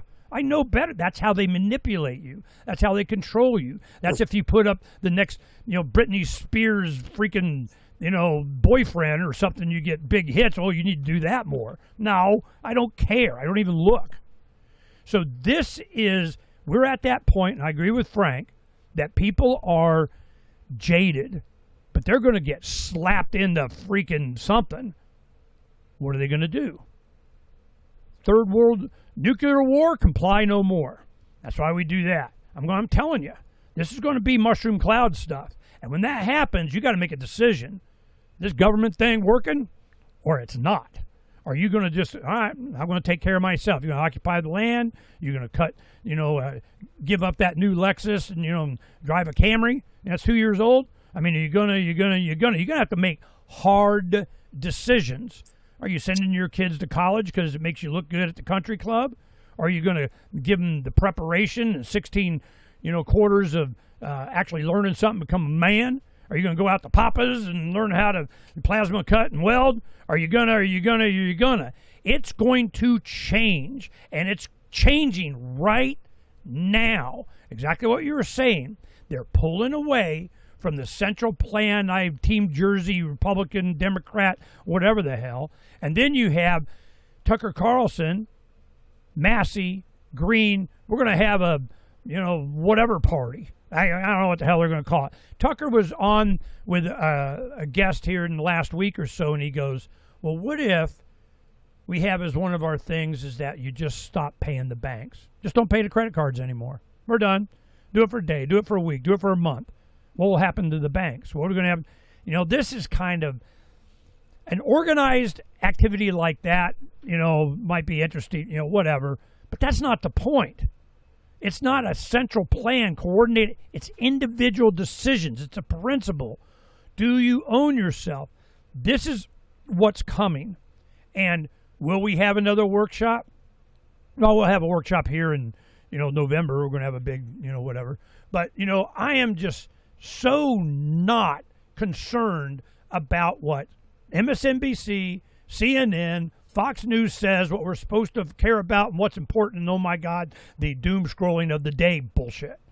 And that's why this last weekend I put up that video saying, look, this is whatever, all this stuff, they got you afraid, you're freaking wide-eyed, you know, freaking ready to slit your wrist, you know, with the news that was out. And I was trying to be optimistic. I mean, holy crap. It's about people realizing their connection with other human beings, what really is important, and that options is freedom. And this central plan crap, you know, Trump and all this stuff does not freaking matter, and I don't care. What really matters is generation next, having the ability to feed themselves, to provide themselves shelter, to be able, well, what are they going to do now? What's the promise? You better be an electrician or something. I mean, you're going to have a chance at anything. And everybody, learn to code, and then AI does it. And then AI, Grok just got its new upgrade. And so, you know, I haven't talked to it for weeks because it pissed me off. And I'm going, all right, you got an upgrade. What is it? You know what? Well, it's mostly cloud, you know, more coding with cursor or something, you know, more tech crap. And I don't care about that, but it goes in. Oh, and honesty. It threw the word honest in there. Oh, well, you want to test me on other stuff and coding? No, I want to know what this honesty thing is. Tell me about this honesty thing. I already know you're not being honest, you lying bitch, you know? So it was, well, you know, the less hallucination. Oh, so not lying anymore, which it does. Well, we have 1.5 trillion new data points and yada, yada, yada, and it's all bullshit. So it is going to go to human behavior as it always has, human incentives. Show me the incentives, and I'll show you the future. What are they supporting, subsidizing, encouraging, and what are they not? And it is still, they write you tickets for offensive language now in the U.S. I got a story about that. So I'm just like, this is, it has to work through it. And it's going to be a timing thing. So when you hear me going on about the Libertas or Occupy the Land, that's me in January after an election waiting for the next election. That's us building up. Will it be this election? I don't know. The next one? I don't know. But it has to be done. It's Isaiah's job. You have to be preaching to the remnant. You have to create and, you know, fertilize the ground, the soil, to make it to where someone comes up with on their own to realize, as I did and a lot of people did, this is bullshit. And then you know that there are other people in that tribe. All right, we can go on to whatever. Oh, my turn. You there? Yep. Go. All right. So, yeah, just to echo, I think Ernie and I are kind of saying the same thing, just from different perspectives. You know, he's saying it from, you know, the more personal or intimate from Freedom's Phoenix, which is his world and our world too. I mean, I'm part of it. But at the same time, like I often say, what I personally think is going to happen is different than maybe what I actually want to happen. So there are separate things here. But most Americans, what I want does happen. That's the point. You know, you go, well, this is what I think is going to happen, but this is what I want. What I want, I make happen. Yeah. Well, that's the difference. It's not always the case. That's not always the case. Always. Not always the case. Freedom's the answer. What's the question? So, but I do think I think, you know, most people are not exposed to what a lot of this audience is. And look, just think of where the direction of the focus has been. Like 20 years ago, 25 years ago, and even before that, the focus was what we would say superficial external issues like sports, like Hollywood. You know, like, what are you wearing at the Oscars? I remember I used to give my better half a bunch of crap because she had like a subscription every week. We would get People magazine. Oh God, it was just my brain would melt, to see Matt Damon's new girlfriend or what. But you remember there was a time, and a lot of us have family and friends that you'd see People magazine everywhere at the stores, and forgetting the fact that everything's digital now. But even still, nobody cares, right? We went from a world where everything was celebrity and the they, them, those were pop culture to now no one gives a crap. If a celebrity gives an endorsement, everyone does the opposite thing. So we went from the external, because I think people were so bored, they didn't see any value in their own lives. They didn't put that kind of energy into their own families. I mean, some did. Well, a lot of people did, more religious people who focused on families. But, you had single parents, which, was a tough job. My mom was a single mom. But, you have people just having kids or just partying or just trying to make money and timeshares and whatever. But it's turned more from that to, wait a minute, there's something broken, like I was commenting in my last round, which turned into the politics and the culture war, because all of a sudden things that they thought were external and we all got along, we're all on the same page, it turns out we weren't all on the same page. And a lot of the reason, not to get into every little detail, was that half the country, at least, and I'm just making, talk about conservatives, were not being represented. And that was what a lot of the whole Trump thing was about. They were not being represented.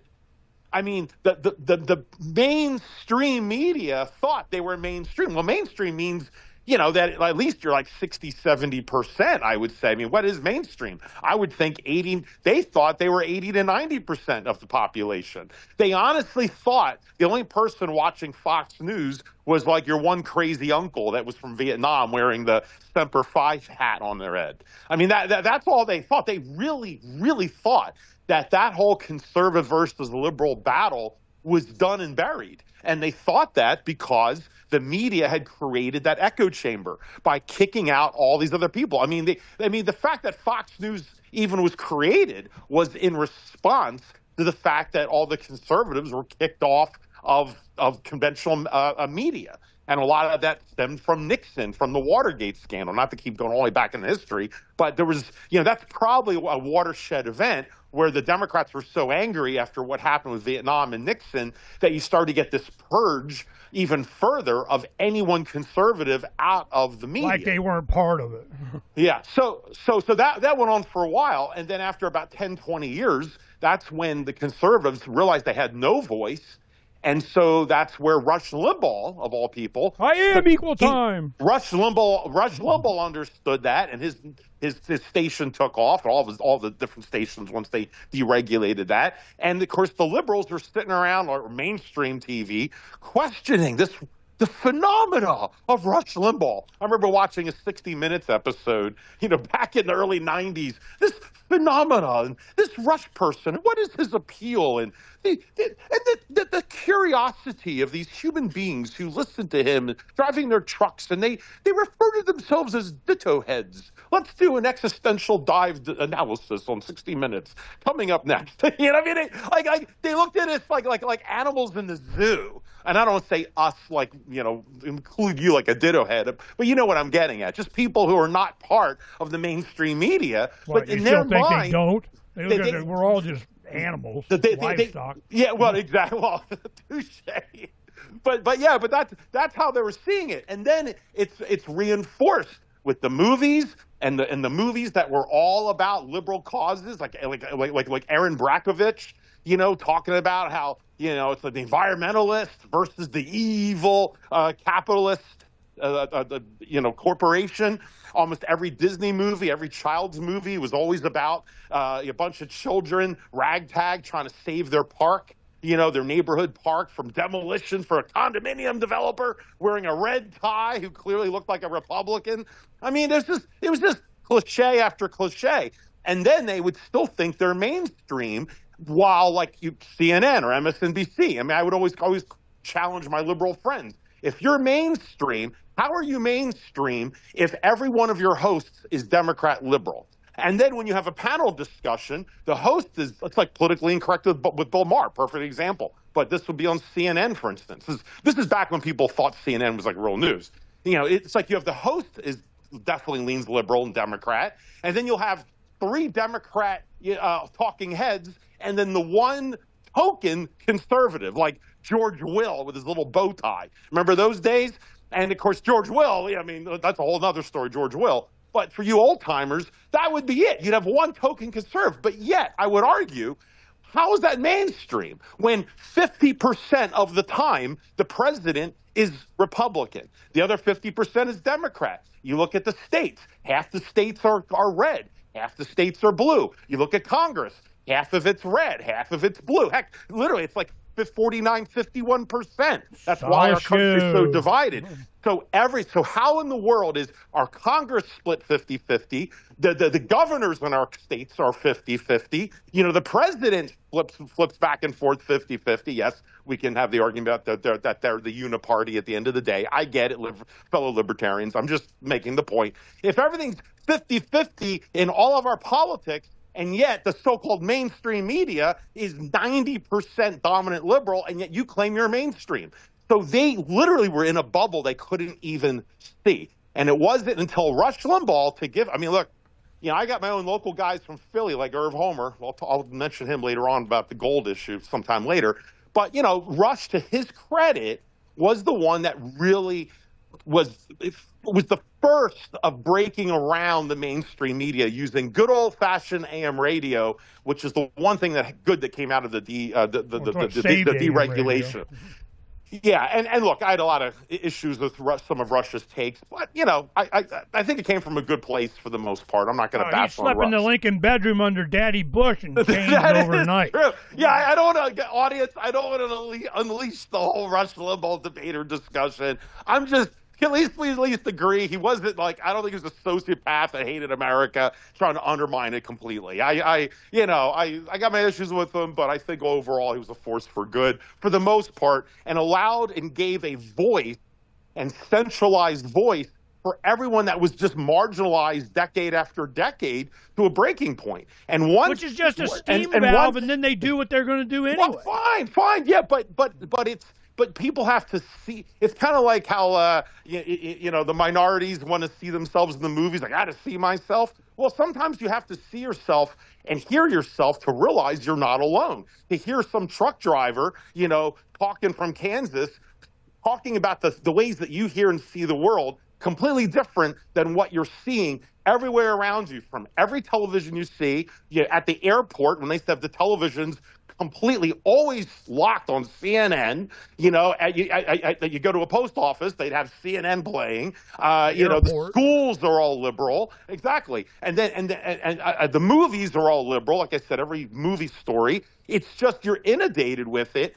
It was so refreshing for people, especially before the internet, to even find voices. There was no meetup groups back then.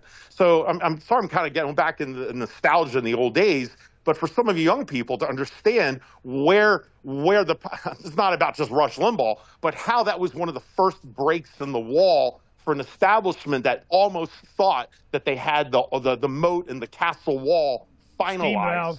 And yeah, well, it depends how cynical you want to be about it. But he certainly was a steam valve that maybe they thought, well, it's on AM radio, and how much damage can a little steam valve on AM do? We'll give him a night in the Lincoln bedroom, and it'll be all fine. But then that led to, of course, Fox News, when they started realizing the money that could be found in a conservative-leaning media deal. Now, of course, the left. This is so funny. They thought that news was propaganda on the right, but theirs was mainstream, with the same bubble that I just explained and destroyed their argument. You can't be mainstream when you have one conservative with 90% liberal. You can't be that. It's impossible by definition. But they couldn't understand Fox, so they had to find ways to undermine it. And I would talk to some of my liberal friends who would be shocked that I would even watch Fox, which I was not a Fox watcher, to be honest. I didn't even have cable. But just the fact that you've even acknowledged it was the equivalent to them of going to a KKK rally. Like, I was told that by people, that watching Fox was like joining the Klan. I mean, I could not believe that that's how they had been told to interpret it. So, but Fox ratings went higher and higher. And then, of course, then the internet comes. The Ron Paul movement definitely opened up a whole new world for young people. Anyway, it goes there, and then we have the whole Trump thing. But no. So the direction of people was the external pop culture, things that really just didn't matter when we're at our highest in opulence, of debt, of, it's all about America. F yeah. Who cares if we're in wars or where we go into more debt? As long as we're just partying at home, we're fine. And for a lot of people, those were the last of the good old days. But in many ways, we're paying for it now. You pay now, you play later. You play now, you pay later. And that was the height of the debt bubble. I mean, granted, we're more debt now. I mean, let's just be clear. But as far as the blindness and the naivete, that was the last of the naivete of Americans. Then it finally switches to the politics and the culture war and politics that kind of go hand in hand over the last 10-something years. And that's what I was commenting earlier, is that's where we've been. But all that energy has been sucked up, so much energy and attention, and people just cannot sustain it anymore. And now it's from betrayals, from apathy, from just your cortisol level can't be that high anymore. Eventually, you have to return back and start taking care of your family and kids. And so in a way, when the economy falls apart, the trust in the system falls apart. Heck, by the way, a new Bricks and Minifigs episode just dropped. For those of you who are following it, and, it's not about Legos. I gave the whole background last time. It's really about, finally, the youth showing with new modern technology, of GoPros and crowdsourcing information and sleuthing, is that here's the young people exposing how damn corrupt this entire system is. I mean, the legal system with the Mormons up in Utah, but it's not just about Mormons in Utah. That's just it's just like an example of how the system is that broken when you can see beneath it and see behind it. And that's just waking people up. But that's been over the last 10, 12 years more than anything. Again, without reiterating it, this audience, we've seen it a long time, and this doesn't include Freedom's Phoenix and those of us that do this all the time. But the average person, they got woken up with cold water dumped on them, and now they have to figure out what to do about it. Let's vote harder, as Ernie would say. And they've learned that doesn't work. So everything Ernie predicted, to his credit, is what's happening. It's now getting to the third movement, which is where does the country go, or what starts to happen? Don't answer this, Ernie, because I already know you know the answer to it, and it's pretty much what you've been preparing and predicting. So I'm giving you the credit here. But where does the energy go, or what happens when people finally stop paying attention and they don't care, right? Which is the argument, because on one hand, it's a sign of not giving support to the system, and you realize if it can't change it, if nothing else, from a practical standpoint that I'm bringing up, that I think most people have now, is why do I keep putting my time into it and knock on doors and donate to a politician, whatever, is going to betray us, and it's a waste of time, when I really should be maybe taking my kid to church, or start to go to church, or I should, start tutoring him or her at home to save money to make sure that they do better in school, rather than focusing on externals. Or as it's about to happen, I need to start focusing on how am I going to feed my family, because gasoline is whatever it is, and food's going up, and I might lose my job, and so suddenly, who Matt Damon is dating, it's clearly in the rearview mirror. And even what Donald Trump is saying, are we at war? Are we not at war? Is the Epstein files coming? I mean, all of this, it's just it just doesn't matter. And so you turn away from it. And, in some ways that's very good. You stop giving support to the system. And if people stop giving it support, then in theory, it collapses or changes. However, and this is always the storm before the calm, I guess you could argue, is you're also, and this has been the danger, this is what I know Charles even talked to me about, as well, and he's not here to defend it, and that is, well, what happens when you finally stop watching, when the watchers or the people stop watching the politicians that are corrupt by nature anyway? And when you finally turn away, well, then it's kind of like, not watching a criminal. And if you're not paying attention, the guards are gone. The cat's away, the mice will play. And so then they're already that corrupt, and they're already doing whatever the hell they want, to the point where they're just in your face now. They're not even hiding it. So now when the people say, I don't even want to vote, I don't care, I'm not even paying attention, then the corruption goes absolutely nuclear. And I guess at the end of the day, that's what needs to happen, right? This is the Freedom's Phoenix component, where two things happen at the same time. People stop giving the support to the system because they just can't, a lot of it, or they just won't, or they just redo their priorities, and that's where it always comes back to, like you were echoing earlier. But then it doesn't just casually go there, because now you're allowing, again, the mice to play. The corruption goes crazy, and then they will really go after you because you're not paying attention. And then two things happen at the same time. You're outside the system trying to be independent, but then they don't want you to be independent, which is what you've always talked about. Like, how far do I have to live away from the city before you people just leave me alone, right? I mean, it's a classic example of how far can I just be left alone? Like, you just keep finding reasons to be in my life. And I think that's where more and more Americans are going to learn this, that even when they turn away from it, they're going to have more problems on them because of the corruption gone wild. It's like Girls Gone Wild videos from the 90s. I miss those commercials. And that's where I think the moment you've been talking about. So like I said in the beginning, I think we definitely agree. We're in the same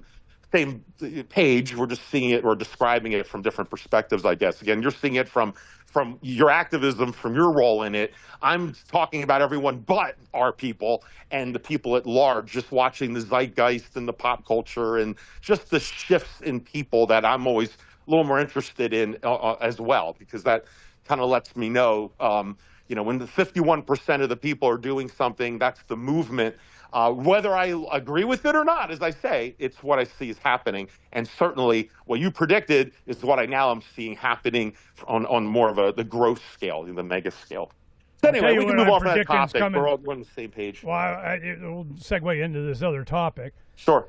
There was, I was over at one of my kids' home. I have 4 of my grandchildren there, and I'm working. By the way, I do want to comment on that video that you've mentioned a few times. But anyway, keep going.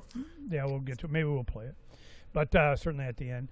Well, what happened was I'm doing work. I'm getting ready for the dispatch. I go through the internet. I have probably 30, 40 sites that I check, and I got feeds from people, audience, Telegram, people sending me stuff, email. I got to go through all this like twice a day. So it takes me probably 4 or 5 hours. I mean, over a period of a day on average of me, doing stuff. And that's a reason why I like doing the Trump report, because while he's yammering, I get to do all my work, so I get a twofer.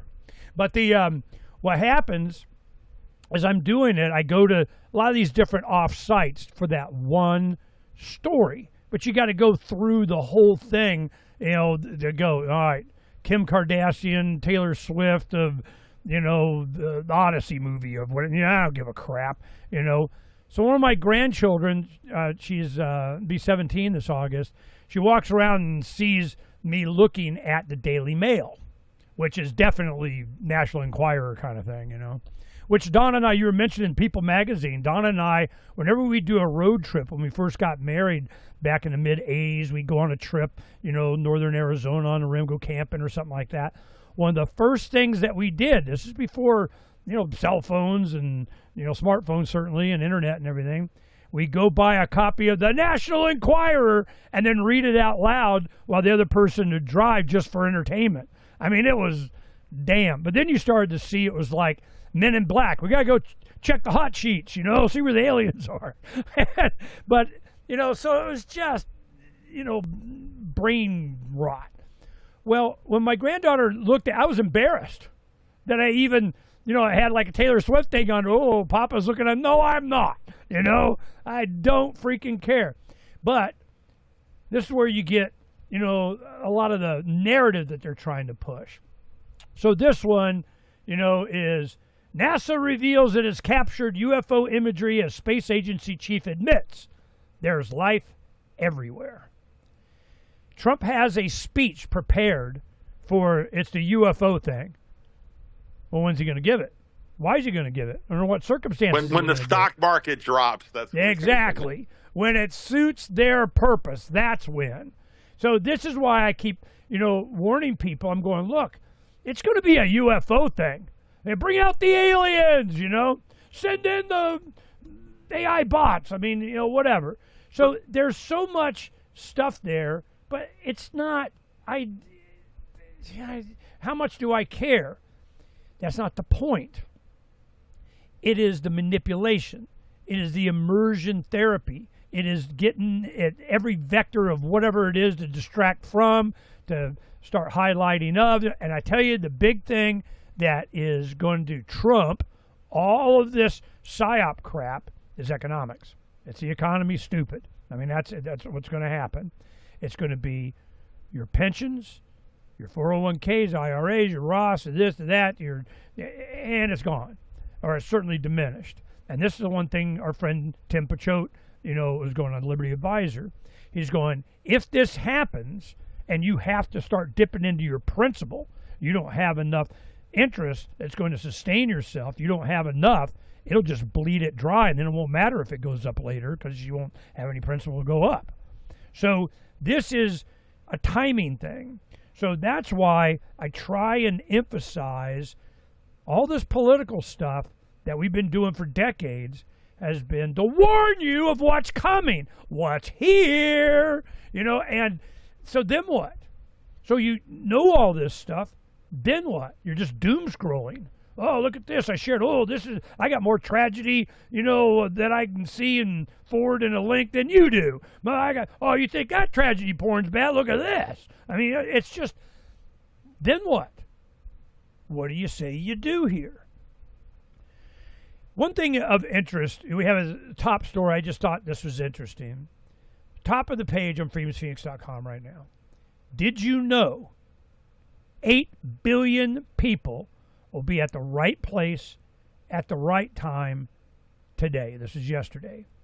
Scientists says the Earth's tilt and the northern hemisphere's summer timing will result in 99% of the world's population experiencing sunlight at the same time. Whoa! I'm going, and you can see, the world clock, they'll have where you've got North America, it's morning, and all the way to like Japan, and then it goes down into southern hemisphere. Some get, little everything. I think the only one that's not really getting represented is the tip of South America and Australia or something. So 99% of 8 billion people see the same day. And I'm going, I bet that doesn't happen a lot. So where does that even apply to what we're talking about? At some time, the timing of it, some point, there is enlightenment of the vast majority of people. Something happens. It's just timing. Well, it's going to be, timing with the next mushroom cloud. It's going to be the timing with, Israel falls. It's going to be the timing with Iran nuke on Tel Aviv. It's going to be timing with a Israeli nuke on Tehran. It's going to be timing and timing the timing. Qatar was expanding their natural gas lines and shipping. Again, never mind, we stopped. So what's happening? They're building pipelines, into the Red Sea. Well, that's going to have problems too. It's going to go in the Mediterranean. They're going to have problems. This is never going to be over. It's decentralization. That's why I hammer on that so much. The technology is such now that we can feed ourselves, shelter ourselves, electrify ourselves, and communicate with each other and do it as our own nodes. Resilient communities. Not intentional. It's just human behavior. And technology allows for that. And now they're turning on all these nuke plants, because when those need, to surveil you with their AI, well, then we're going to have some power because it'll be theirs. But this is coming. And I'm seeing this AI thing, the promise of it is going away. because the production that we got with cell phones. I remember when I was running my own businesses in the 80s and up to the mid-90s, like 10 years, we had Motivity Services. And what allowed for me to do all the stuff that we were doing as, traveling around in the service industry was cell phones. Without cell phones, I couldn't do it. You have to have pagers, which we did at one time, and you got to call in all the time, and Donna's managing whatever, and the crew's out doing whatever. And I'm going, I have all this reduction in labor, increase in productivity, and where did the wealth go?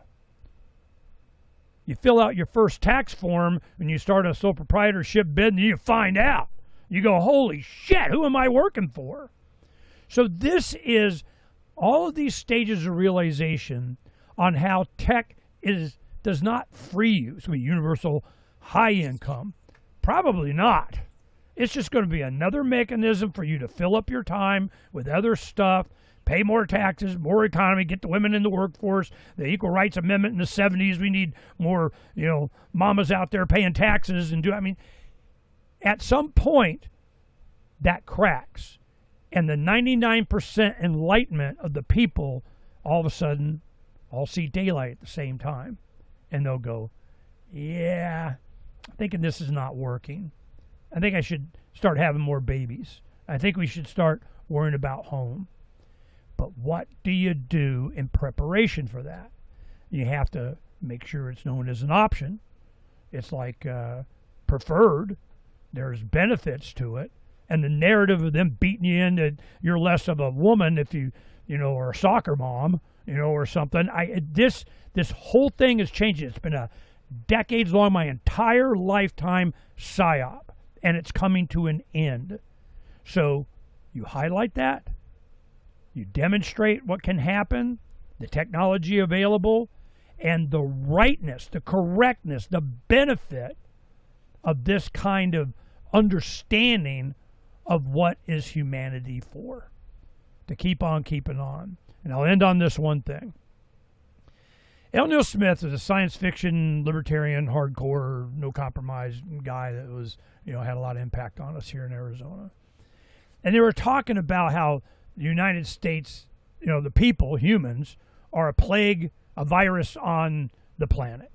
Now, we got to off a bunch of you, And he was saying, he goes, humanity is the antibody for the Earth. You know how many extinction level events there have been? How many times the Earth has had to start over 4 billion years? You know how many times the extinction level of everything? How many meteors or asteroids or whatever resets?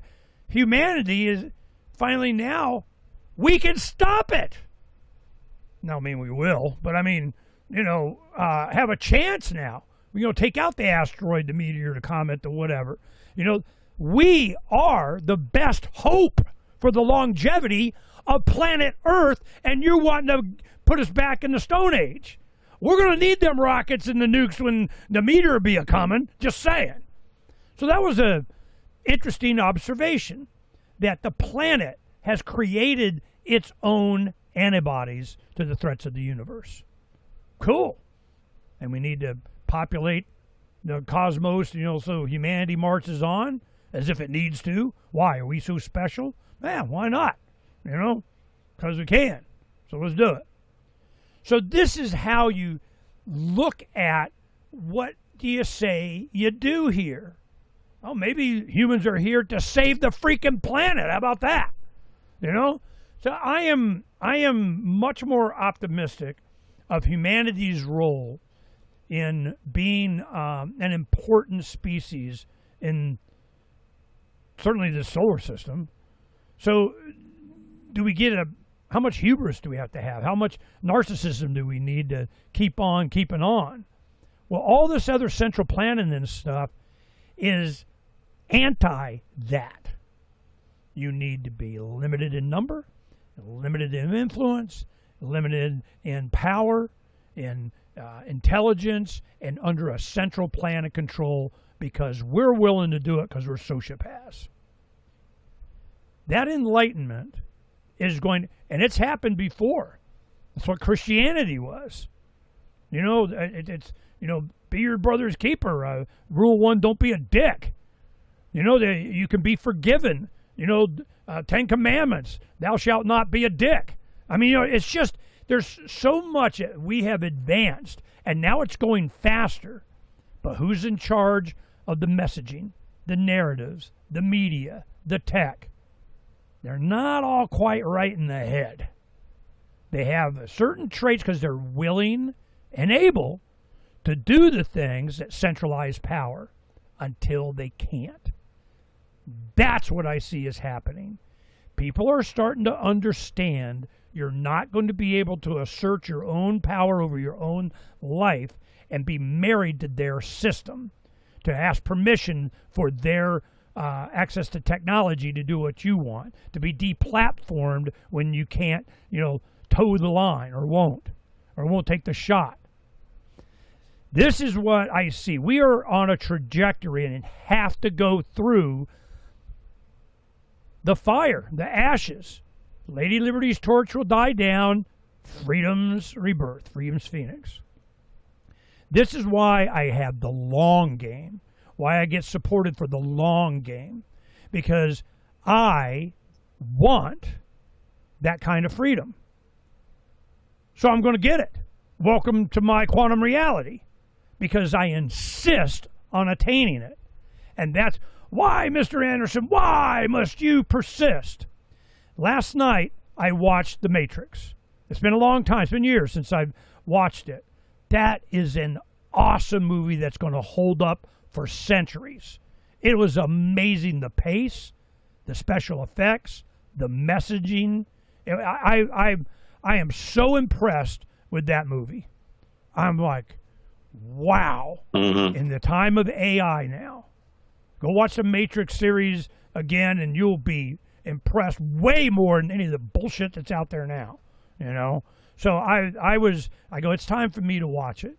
And I did, and I started the second one, but I got tired, and I'll finish it tonight. But it's $4.99. Yeah, okay. I can do that. Or you can pay $50-something and own all three. Nah, I'm good. I don't need to watch it that much. Plus, it's on their thing, and it's not really mine anyway. All right, I'm done with the rant. Yeah, well, you should definitely start owning it. I mean, I think I told you last week, Sony came out and announced that they're not making any more physical media for PlayStation, so you cannot own your own games.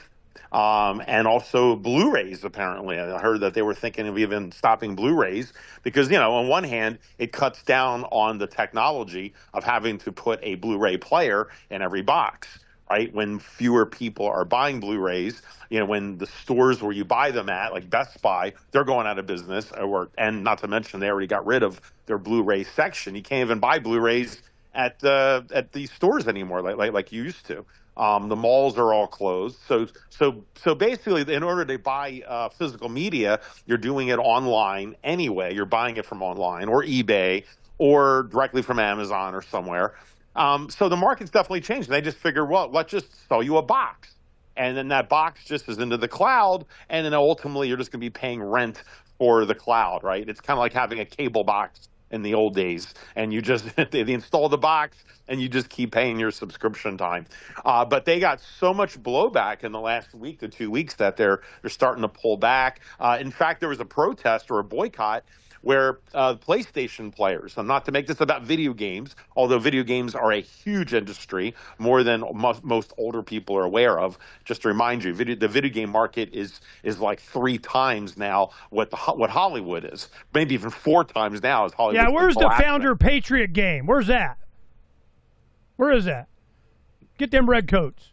You see the whites of their eyes. I mean, there's none of that crap. They kind of avoid that. It's so influential that they must avoid that kind of game. And then at the same time, they can just start, editing different movies, like Gone with the Wind. They want to edit it to be more current for modern audiences, so these movies don't offend anybody. So now they're like purging the history from these. Pretty soon, they're probably going to be erasing all the Bugs Bunny cartoons. I was amazed. E.T. Extraterrestrials now got chemtrails in it. I mean, of course, with ET, remember they switched the guns for CBs. Right? I mean, Steven Spielberg himself switched it to CBs. I think he actually put it back to the guns because they had so much pushback on that. But, you know, you've got George Lucas and Spielberg, you know, led the charge 1984 on all changing over. things. Absolutely. Gets memory hold. And now it's getting memory hold to a whole nother level, not to make this going back to the Odyssey, but the Odyssey is memory holding all of Homer. I mean, you know, it's like it's one of the first original authors that the Western civilization has ever known. And yeah, there's an argument that Homer might be more than one person, but regardless, I mean, it's like that's where change the lead. Where these stories come from, and you're going to change everything about it, including the script, which is based off of this. Her name's, I think, Emily Watson, is it, or Emily something? I think it's Watson, and she's the one who's a feminist who decided to reinterpret Homer, the Odyssey, for modern audiences from a feminist perspective. And that is the script from this book that just came out that's been floated around all the feminist circles. That's what Chris Nolan decides to make this movie about.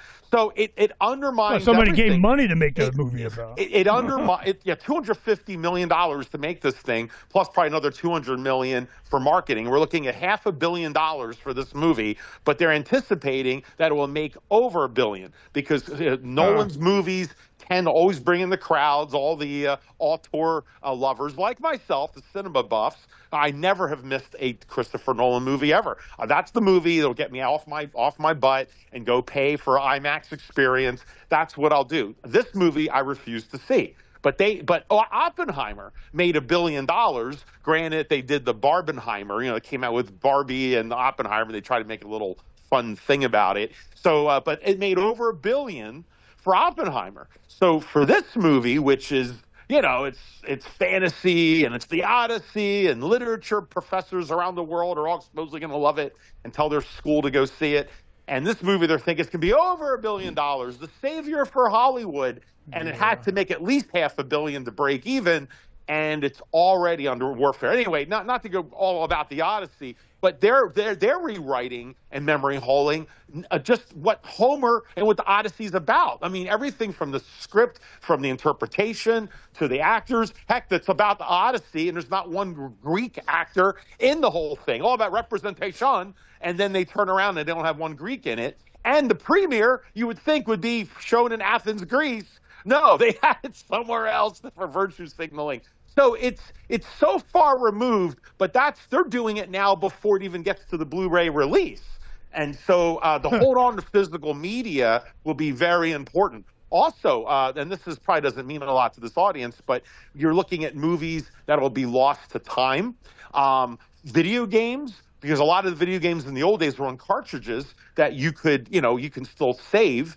But as you start to have video games that are just digital, and they're not hard media, well, then what happens when the technology moves on? There's no real official way to save those games. That's kind of the concern. They're going to go off into the ether for people for history. But it's like that's kind of like the Wayback Machine for the internet. No, they have retro gaming consoles I got for my grandkids when they were little because I didn't want them to be playing, stuff. They're just kids. So you get little race car, the old Nintendo stuff where you buy a box that had all the games in it, Well, they never put all the games, and when it comes to gaming, it's used. But the people are really into the games. It's like they're into the history of it. A lot of the obscure games showing the progression of what programming tricks were used. So some people are really kind of into this, but like I said, it goes beyond for this audience. 5-year-olds don't give a crap. So yeah, but anyway, the physical media war is just heating up now, and it's happening seemingly on the video game front before it gets to Blu-rays, which that'll be next. And they start taking away all the movies, and pretty soon you'll see a movie in a theater if they still have theaters, and you won't be able to own it. It'll only be on streaming services. So that will finally wake up the normies, but right now it's the youth with video games, which is why I bring it up. Lenny, let's switch gears to, you did bring up earlier, I wanted to bring up gold. I always like to at least make comment on it. I mean, the economy, I don't know, Ernie. It's not like we're one of these clickbait channels and we're saying, oh, gold's good. Well, dollar's going to collapse next week. But, Maybe. I mean, this audience, I know, maybe. This audience, we've been preparing for this for decades. We knew it wasn't going to be overnight or the next week, but we knew it's a mass certainty that this will start to happen.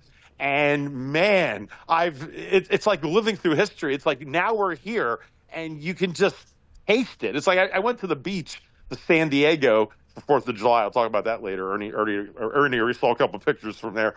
But, you can just like taste the ocean in the air. It just has that smell and, the salt water taste and their, fragrance. And it's just that's what it is. Every day it's like it's teetering more and more normies. In fact, when I was in San Diego, I was with my wife's family, who are definitely not, let's just say, probably not regular listeners to Freedom's Phoenix in any way. But the one family member, he's always argued with me since we met. He just thinks I'm this crazy, kooky guy who thinks the dollar's going to have a problem. And he yelled at me the first time I met him decades ago when I first met his sister. And he's like, America's too big to fail. What are you talking about? China will never let America fall apart because China needs America to keep buying their crap. So they're going to keep us afloat forever because otherwise they'll have no one to sell their stuff to. I mean, obviously this audience already understands how backwards that is, but this is the mindset. Well, this same person, this last trip, starts asking me questions about things and starts saying, "Oh yeah, so he's trying to inform me about something you may have heard of, Ernie, called the petrodollar." I mean, coming from his mouth, I couldn't fathom the petro. You know about the petrodollar? I was astounded he knew about it. And I kind of jokingly laughed. I said, next time I see you, maybe you'll talk about the Federal Reserve. You might learn about that one. So it just shows you the progression of the normies with this. And that's a big sign. Like we often said, when the mad money guy, Jim Cramer with his rubber chicken, starts talking about gold, the gig is up, right? And man, oh man, they're being forced to start talking about this. And like you talked about, what's going on with China, China is following what Irv Homer, my mentor in life, Irv Homer, he was the libertarian conservative talk show host before Rush Limbaugh was even a name that people knew about. And he used to always say the truth, which was the golden rule. He who has the gold makes the rules. And he always chatted about it. He used to say that the only nightmare scenario he had, the only nightmare he would have sometimes that wake him up, is that he wakes up in the morning and finds out that China's not buying our debt anymore. Granted, that's ultimately a good thing. It means the economy can reset. But he was always trying to warn about this back in the late 80s, early 90s, right? And that's when Jekyll Island had first come out. But anyway, that's what China's doing now. And a lot of it is from our friend Charles Goyette. I mean, I really believe Charles's book on the dollar meltdown. I think that's the one he did, right? The first one. And he's talking about, trying to expose. Second was black and blue and red all over. That's right. Yeah, I have that one too. Yeah, he signed it. But the dollar meltdown he did during the financial crisis, and to a lot of us in the audience, in this audience, we already understood a lot what was in there. But that book was written to try to get that message out to others. It was on the New York Times bestseller, but it even made even more money, I believe, or at least close to it, in China, right? It was translated into Chinese to Mandarin, and he did really well. And apparently, right after that book came out, about 6 months to a year later, is when the financial chief of China at the time went to some World Economic Group and made the first salvo talking about how, and I don't want to get this completely wrong, but basically acknowledging what was in the book and talking about how gold is the future, or at least that the dollar is, let's just say, is not what it's all cracked up to be. And they were showing their cards that they were going to start making a massive rotation or change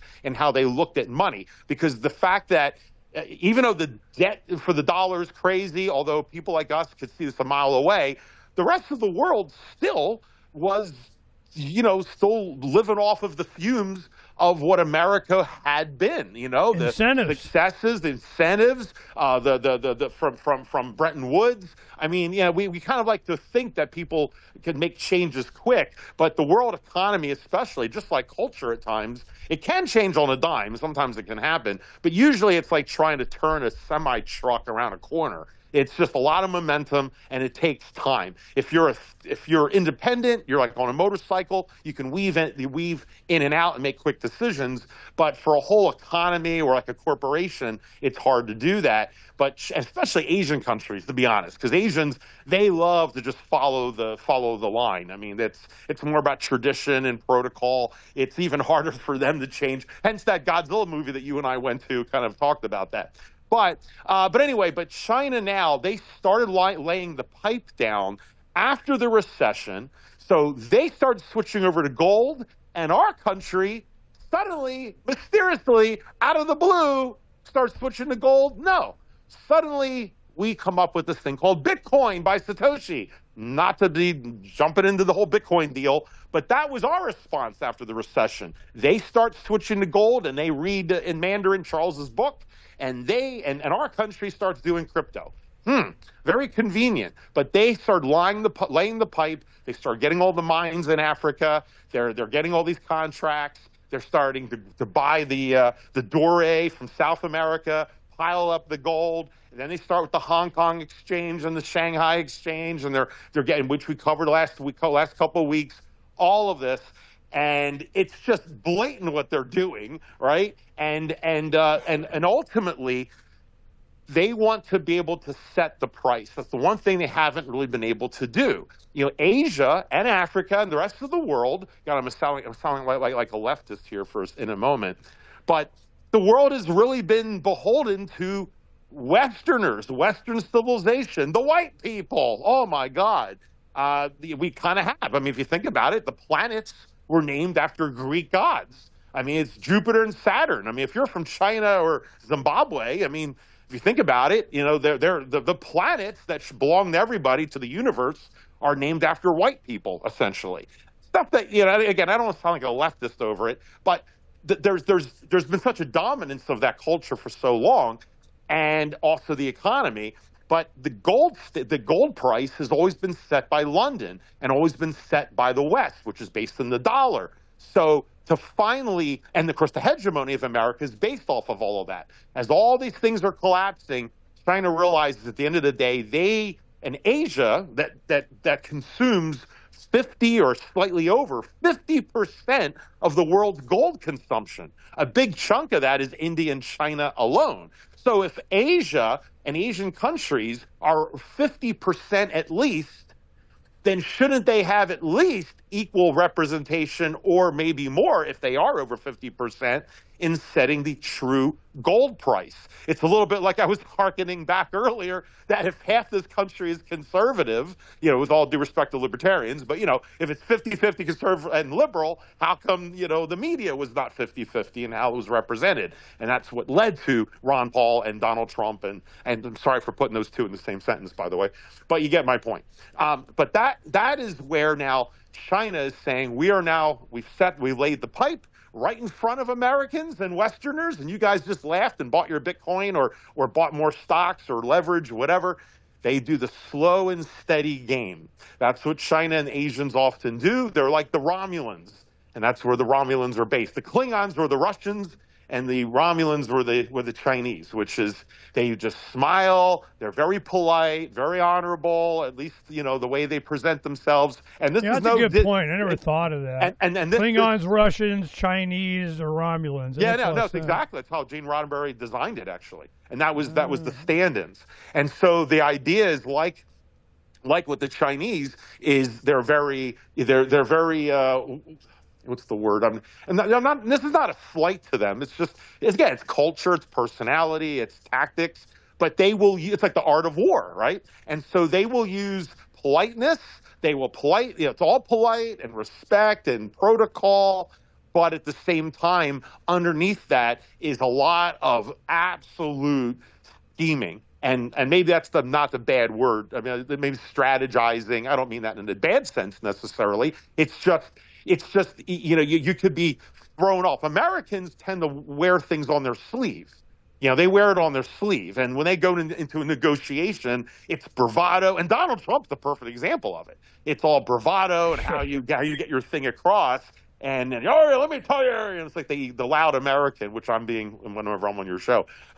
but the Chinese and the Asians, they're very mild mannered on the surface, but if you don't understand, again, them and their culture, you as an American can get steamrollered. In fact, when I went to school in Japan and I worked, one of my minor at the time, one of the things that people in my class were getting trained for were to be business consultants and translators, but consultants to American business people, because they just assume they're Americans, they're in charge and they know what to do, and they're great business people, but they really did not understand the Asian mind and how they negotiate. And many business deals went down because they didn't understand. They didn't think they had to understand, because we're America, F yeah, that's just the mindset. But now that China now has slowly laid the pipe, they don't have an ego, they don't believe in having to do things now. Americans want things now. If I'm going to invest my money, I want my return. I want it 10x in 2 months.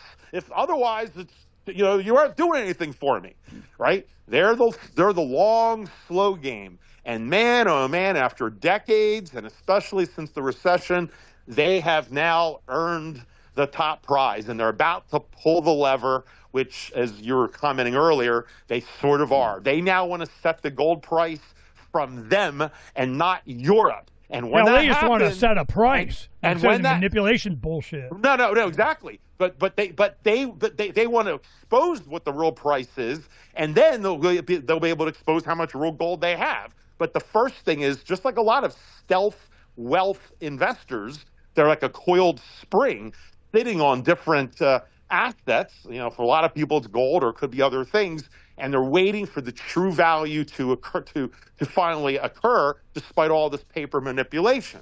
So they know this, but they've been biding their time and setting up. We talked last time, not to rehash it, but Shanghai and Hong Kong and Beijing, and how that whole corridor is being set up.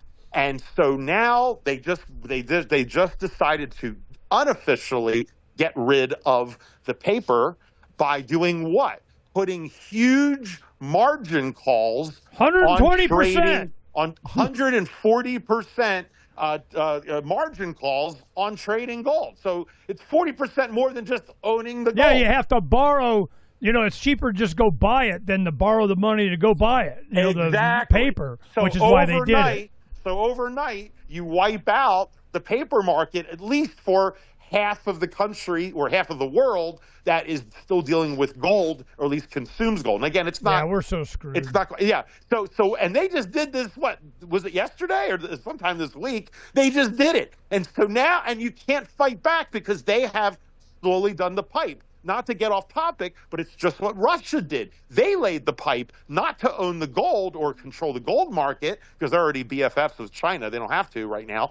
But for them is the infrastructure to get outside of the dollar and not be controlled by the dollar, like what Biden eventually did. And why is the Ukraine war backfiring on America? Because we thought we still controlled them in the vice of the dollar, but Russia, after the recession, just like China, decided to put literally the pipes down as far as the infrastructure for gas and oil and commodities and all these other countries, so that, and their own banking system to get off the SWIFT system. And China can show you they'll build a highway, a bridge, a tunnel in a week. I mean, Yeah, they want something, they do it. So that is, so I'll throw it to you, your thoughts on it, besides we're screwed, because that about sums it up. But I mean, it's I have to tell you, Ernie, we're getting all the politics and all the technicals. When you start to understand it, it reminds me a little bit like when I became a doctor, and on the surface, it's all technicals, and it's, you got to learn hormone rates and things like this, testosterone, estrogen, and what the reference ranges are, and it gets very pedantic. But then when you step back, sometimes you can just kind of like the Chevy Chase at the Grand Canyon. You sit there and you can just admire the canyon for a couple of minutes. Like, not to get into the medical, but for guys just understand. Like, when men's testosterone goes down, it goes down often, one reason is stress. Or women's estrogen drops under stress. And because Mother Nature's figured it out, right? If you're in a stressful environment and there's You don't want to be having babies. right? There's no food, or there's a war coming. You don't want more mouths to feed, or a woman won't even be able to ovulate in order to reproduce with a man if he's beating her up. If he's causing her a lot of stress and abusive relationship, she can't even have a kid with him if she, because she doesn't want to. So the beauty when you see not just the pedantics of hormones in this example, but the wisdom behind it. And you can sit back and just appreciate, go, wow, that's really effing cool, not to sound very doctor-like, but that's where I'm seeing this too. I mean, we understand the technicals. America's screwed with this. I get it, but you just have to, Ernie, can we at least just step back for a minute with Chevy Chase in the Grand Canyon and go, damn, the Chinese which is what I'm counting on. The Chinese did well, that's why my daughter's in Mandarin class, so it's not like this is lost on me. And she's doing pretty good, by the way. She can say the Pledge of Allegiance in Mandarin, which still gives me a headache when I hear it. But okay, real quick on Phaedra, to tell the story she got, she did Reading Rainbow and some Chinese thing, whatever. She got her first paycheck, and then she was pissed. Oh yeah. So my daughter did a thing for PBS, which is another. And you know what? I'll send it to you if you want to put on Phoenix just for the heck of it. Sure. Might be fun. You can see. But they actually went to the Phoenix Library with a whole film crew. It was a real deal. It's kind of like a Sesame Street kind of show that she did a whole segment on. But anyway, so she got her first ever paycheck as a 9-year-old. So it came in the mail, and she was looking forward to it because she just turned 9. I know, just don't remind me. Just turned 9. So anyway, so she winds up getting her check, and we did a little ceremony. We opened it up with her, and we were taking pictures, like her first thing, and then she sees the money, and I was told that it was going to be, I forget, I'll just tell you, it was like $150 or something that she was able to get, right? And then she gets the check and it says like $120 or whatever it was. And she goes, where's the rest? And of course, my wife is getting already upset because she knows that my daughter's going to flip out because, it's not what she's expected. And I'm going, ooh, good. I'm like turning to Ernie, get the camera. Right. I'm like, this is classic. So I start filming it, right? Right, Phaedra? She just walked in.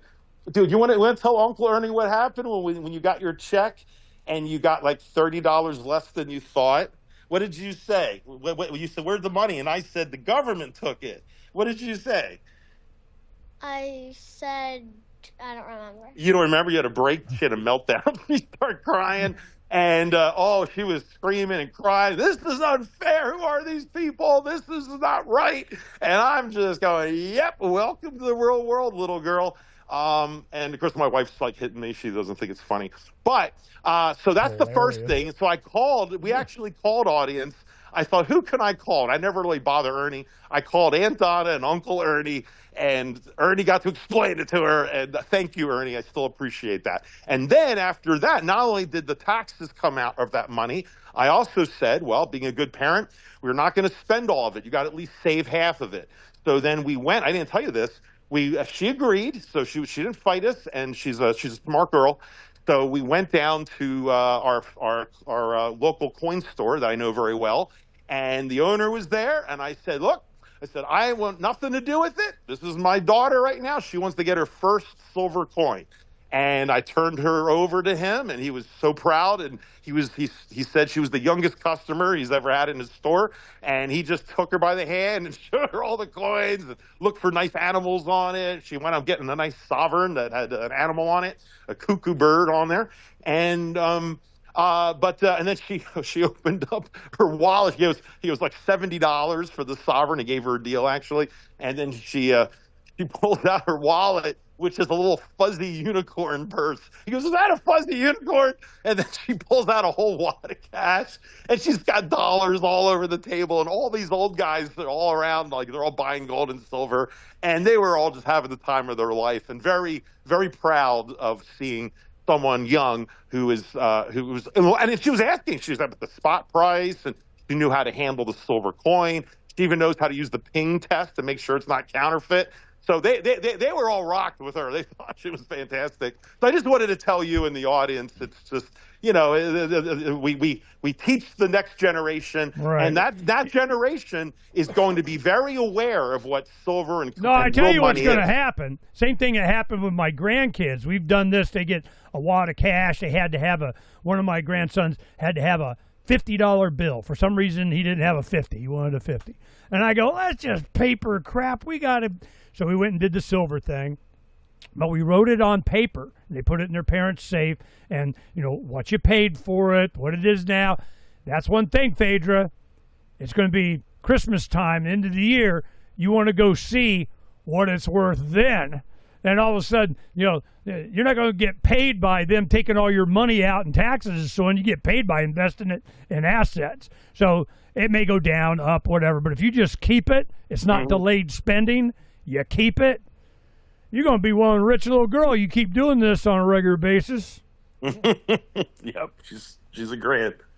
So yeah, that was kind of the experience. Just wanted to share that. Okay, I wanted to bring up before we go on something else. Wait. Anything else on the gold in China setting? Because once this goes, then the idea is that they're predicting, and already I think there's futures contracts from China of $20,000 gold by the end of the year. That's China. This is what I was going to show people. I remember when this happened. This is 2012, September of 2012. China tells its people to invest in precious metals. So this wasn't a secret. There was a whole bunch of Chinese, India, China, they kind of part of their culture and marriage dowries and so on. Due to its population, well over 1 billion people, maybe, how China conducts itself is of extreme interest to investors. When the country tells its people to invest in gold and silver, many around the world took note. A shift in the Asian giant's policy towards precious metals being owned by the people is certainly something many investors are going to think about, because the buying power is certainly nothing to sneeze at. In a recent column on GoldSeek, it was noted that the government of China has been systematically buying gold as a way to stabilize itself against the kind of fluctuations that are so common in holdings of currencies like the Japanese yen or the U.S. dollar and treasuries. So I remember this was, almost 15 years ago, that they come up and they say, you need to be buying actual gold and silver. And they did. And the government did. The Communist Party people did. Russia did. They even produced their own, especially Russia. And they got a whole bunch of gold mining going on. So this is a thing that's been building up for a decade and a half, since 12. What is that, 22 and 5, 7? Yeah, it's almost 15 years. So I'm going, wow, this has been so obvious to so many people, and I was just waiting for them to pull the trigger. When we were doing stories on the BRICS, had a big event in Jakarta, which is Indonesia or something, it's Southeast Asia somewhere. So Jakarta, they had a big conference, and I had a guy on that was one of the NGOs that was trying to get the early money, like the World Bank lending out, whatever. They're just looking for money. But I got a big giant dose of what was going on. Since then, that was, well over a decade ago. And what happened is they created the infrastructure for the BRICS to bypass the sanctions and the hegemony of the U.S. dollar, and we got F-16s and control the dollar, and we're going to freeze your assets, and you don't got it anymore. So it has been a plan to extricate themselves from that system since forever, and it keeps marching on more and more and more while they're buying the gold. It's not a secret, and sooner or later they're going to do what China did. We don't give a crap about your paper. We don't give a crap about your, options, margin calls, and all. Oh, yeah, you want to buy it on margin? Not a problem. 120, 40%, you said. So I'm just going, you got to borrow more money just go buy it, Or if you're going to borrow money, okay, then go buy this natural gold with it. And we got it right here in Singapore, or we got it right here in Hong Kong, or we got it right here in, Asia somewhere, in India. So I remember about the same time that India they were sanctions on Iran and them selling oil, but there was a shortage of oil or something. Anyway, India paid, it was a big amount. It was 200 million or 200 billion. It probably was 200 million that they bought oil from Iran with gold. Oh, hell no. You're surely not allowed to do that.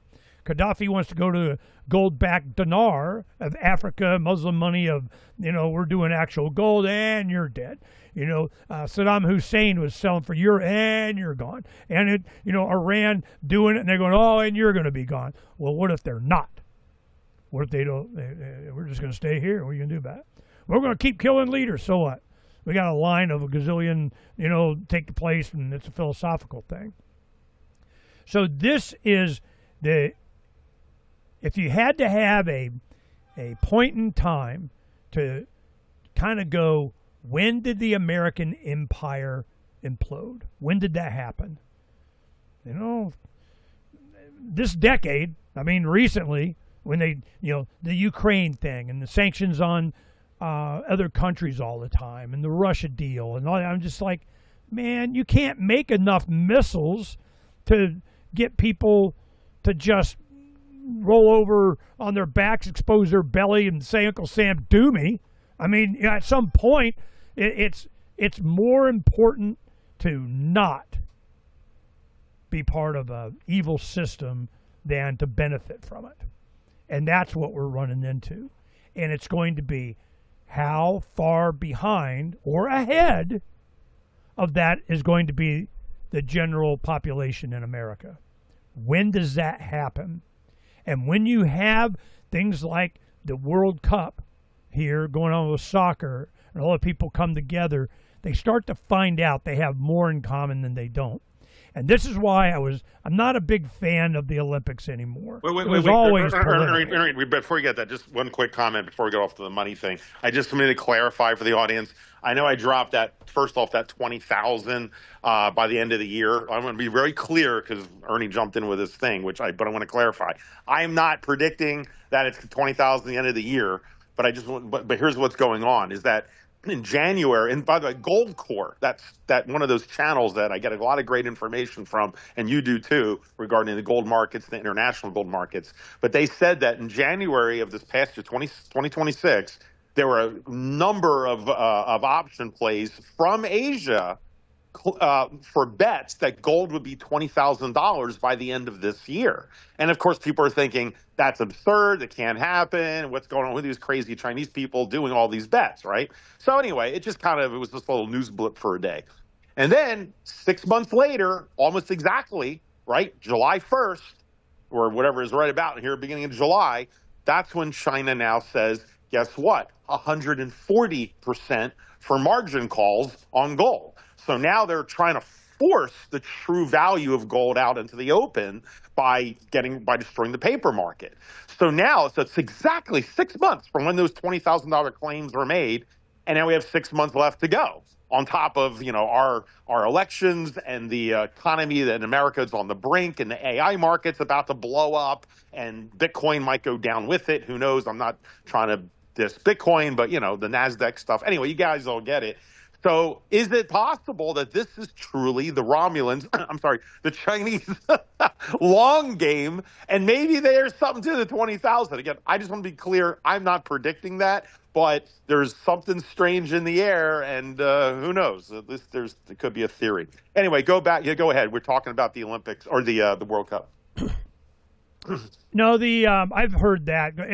They were talking if they revalue the Fort Knox gold from $42.22 or whatever it is now, which is ridiculous. I don't know what that's about.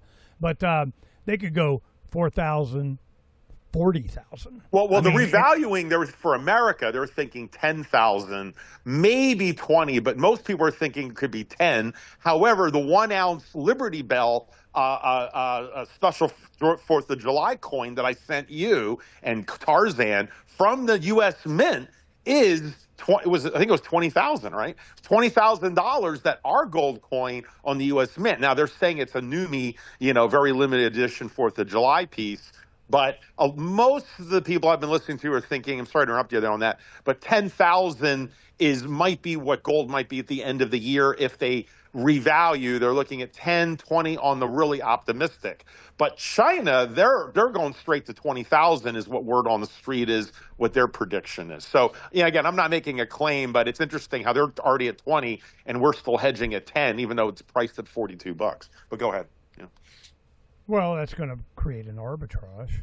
Absolutely. All the gold, because what's happening if they do that, or even 6,000, 5,000, anything over what they're doing in London, U.S. What does that mean? It's going to be a big, giant, hooverific, vacuum sucking gold to China, because they're going to pay whatever the extra they got a bunch of money from trade with the U.S. whatever they just want the gold, and bring it, we'll do, and it'll go up from there, or people will start trading. We're done. This is it. This is over. Now they're going to try in some way back. They're talking about but this is their answer to it. This is what the Trump administration is doing. This is it. Yeah, but we're going to have a 50-year treasury that's kind of sort of almost linked and has some gold kind of next to it and wrapped 50 in. 50 years, Ernie. Are you in? Are you in? Shit. America be around 50 days. It'd be amazing. So it is so happening right now. And this is one thing that I keep making it won't happen all at once, but it will happen overnight. As you're looking at all of this stuff, you can see, this is September of 12. The Chinese Communist Party is telling the people, you need to buy gold and silver.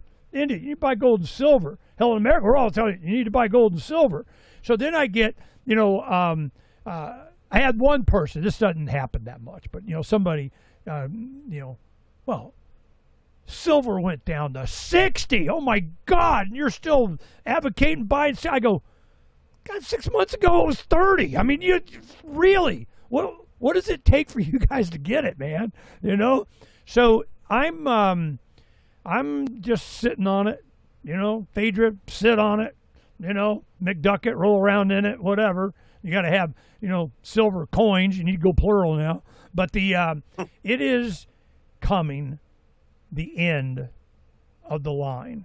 Now, they always have been able to magically yank some shit out of their ass, man. It's just amazing what they're able to do. Now, this treasury and, gold-backed treasury, 50 cap, what? I mean, I feel that they believe, and this is telling, that the American people are stupid. And a lot of times they're not so stupid as they are trusting. And when you have your retirements and so on, that they don't really understand how money works. They know if they go into some pension thing along with their employer, they get 3%, whatever percentage added by their employer to add up to with the tax incentives and the incentive of you get ripped off incentive. And that's what's happening with all these, like OpenAI is going to be doing its IPO. SpaceX did its thing, and based on what? Well, I mean, I'm hip to innovation and a lot of the cool stuff that Elon does, but the revenue stream is not there.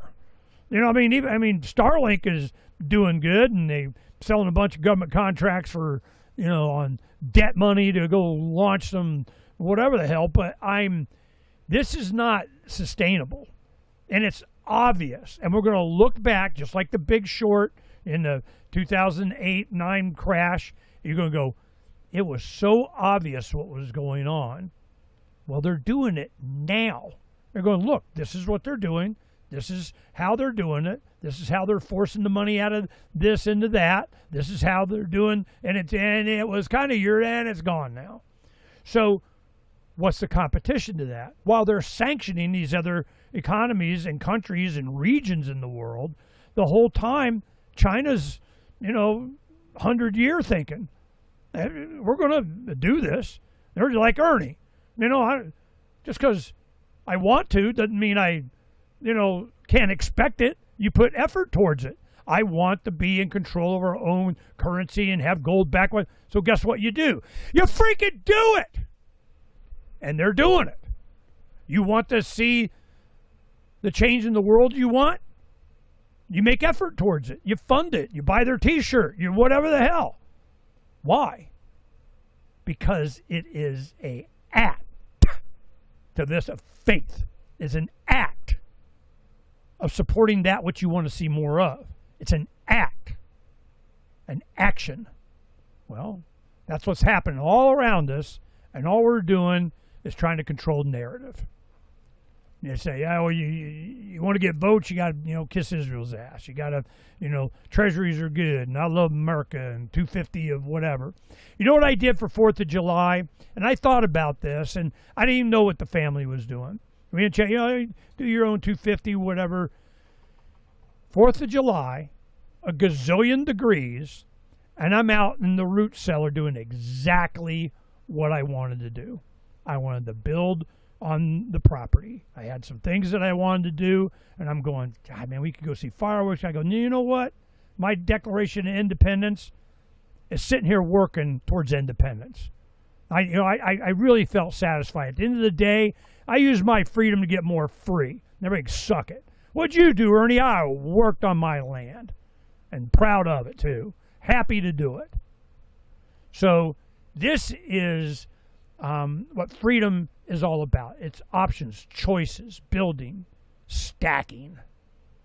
So China told them to buy. They started doing it, and that was then. That's why I knew to look this up. It was on Freedom's Phoenix back in the day. China tells its people to invest in precious metals. Whoa. Has the United States government ever said that? How long do you think until America's government does say that, or do you think they never will? What do you think? I mean, at some point, once this thing switches over to a gold standard for the rest of the world, and granted, we could be Bitcoin or whatever that we want, gold-flavored treasuries. But in order to keep buying cheap crap that won't be that much longer from China, for instance, at what point does China say, you know what? You want our stuff for your Walmarts? We're not taking dollars anymore. You can shove that crypto up your butt. We just want gold or some kind of gold-backed currency. And period. I mean, once that happens, that is when America really becomes broke. When the rest of the world essentially shuns us economically, and then they say, look, you can keep playing by your rules, America, but homie's got a whole new set of rules now, and we ain't playing that anymore, right? And so then in order for America to even compete, we're going to need the gold. So there's two ways. One is, or a couple of ways. One is that America could somehow sell whatever they need to as a government to buy more gold on the open market, which they're going to be forced to do. They're trying to do it now with their inflated dollars. It's all they have left. I'm surprised they're not doing more. Just instead of all the money going to help Israel's war, just print all that money and buy as much gold as possible while you still can. I mean, I'm surprised the rest of the world isn't screaming at us as bloody murder when you can print up pieces of paper or hit a keyboard stroke and then just buy gold with it. I mean, it's just incredible that America's not even doing that to the level in which they could. But that's one way to do it. The other, of course, is to encourage their citizens to buy gold, which is the smart way. That's what India has always done culturally. It's more culture for them. China, it's becoming more policy, but it's also a bit cultural. The rest of the world, it's more cultural, meaning it's just part of, I hate to even call it culture because the sound money shouldn't be culture. It's just common sense. So I'll actually diss the culture comment before Ernie does on that one, but it's kind of, it's a little bit of both. But in America, it's completely out of our culture. It's been all by design, right? I mean, they don't want you looking at anything besides the dollar. It's all the confidence in the Federal Reserve note. So that's the second way, is to encourage citizens to buy gold and say, that's the future. He who has more gold is a cooler guy, will get more hot chicks than the guy with a higher credit limit. And then the third way is, of course, we've seen this before, to confiscate the gold. And I just don't know if the country will be able to do that, or at least as easily as they did before. Because before, when they quote-unquote confiscated it, a lot of people didn't turn it in, and it was really the honor system, and it was people thinking that this was, the betterment of America. America fought the war. America's a good place. They have your back. They wouldn't lie or cheat or steal or, maybe do something to their own president or whatever, because that would be wrong. This is America. People, this is the land of the free. So people they take out other politicians in other countries. Not ours. Absolutely. So I mean, that was the mindset. I used to think at the time that you had like a bunch of jackbooted thugs coming to everyone's house doing gold searches when I first heard this back when I was like, 15, 16. And they wanted to be there when you went in your safety deposit box at the bank. Oh, yeah, I definitely heard of that one, right. So of course, if they're not doing that, then the other question is like, well, what was different then? It's because people truly loved and trusted the government. Well, here it is, 50, 80 years later, whatever it is. And let's just say that trust level, it's stretched a bit thin, to be kind about it. So I don't know whether that would work or not. Now, granted, there was opposition. H.L. Mencken, writer, columnist at the time, and a lot of other people, they were definitely principally against a lot of this stuff. But, they aren't. But now they may not actually try to confiscate it that way, which is maybe the rush for the digital currency. Once they can make it digital first, then they can just cut you off by trying to buy or sell metals. Yeah, it's a gold-backed cryptocurrency, and it's ours now. Right. Yeah. So like, I don't know. I mean, maybe it's a combination. Okay, let me tell you about. But I would be better if they do it culturally. So, what do you think America's response is going to be as a government when finally they realize that they can't keep doing this illusion of the dollar, and we're going to be forced to play their game? How is this country going to get more gold? How do you think? They're going to do it whatever is the most convenient, and the incentives align with whatever it is that they want to do. That's what's going to happen. But there's going to be a subculture, there's going to be a community, there's going to be maybe even some states, there's going to be, we don't do that. We've gone super Amish. I mean, it's not like it hasn't happened. I mean, it can happen. Now, what I wanted to show you is we had a story on Famous Phoenix yesterday on this, and here's some of the highlights. The Everything app that Elon Musk keeps going on about when he bought Twitter and turned it to X.com. And keep in mind, he and Peter Thiel, of all people, started PayPal. Now, they were kind of competitors, and then it kind of merged, and then it got sold off the eBay, whatever. And he took his money and went and played rockets.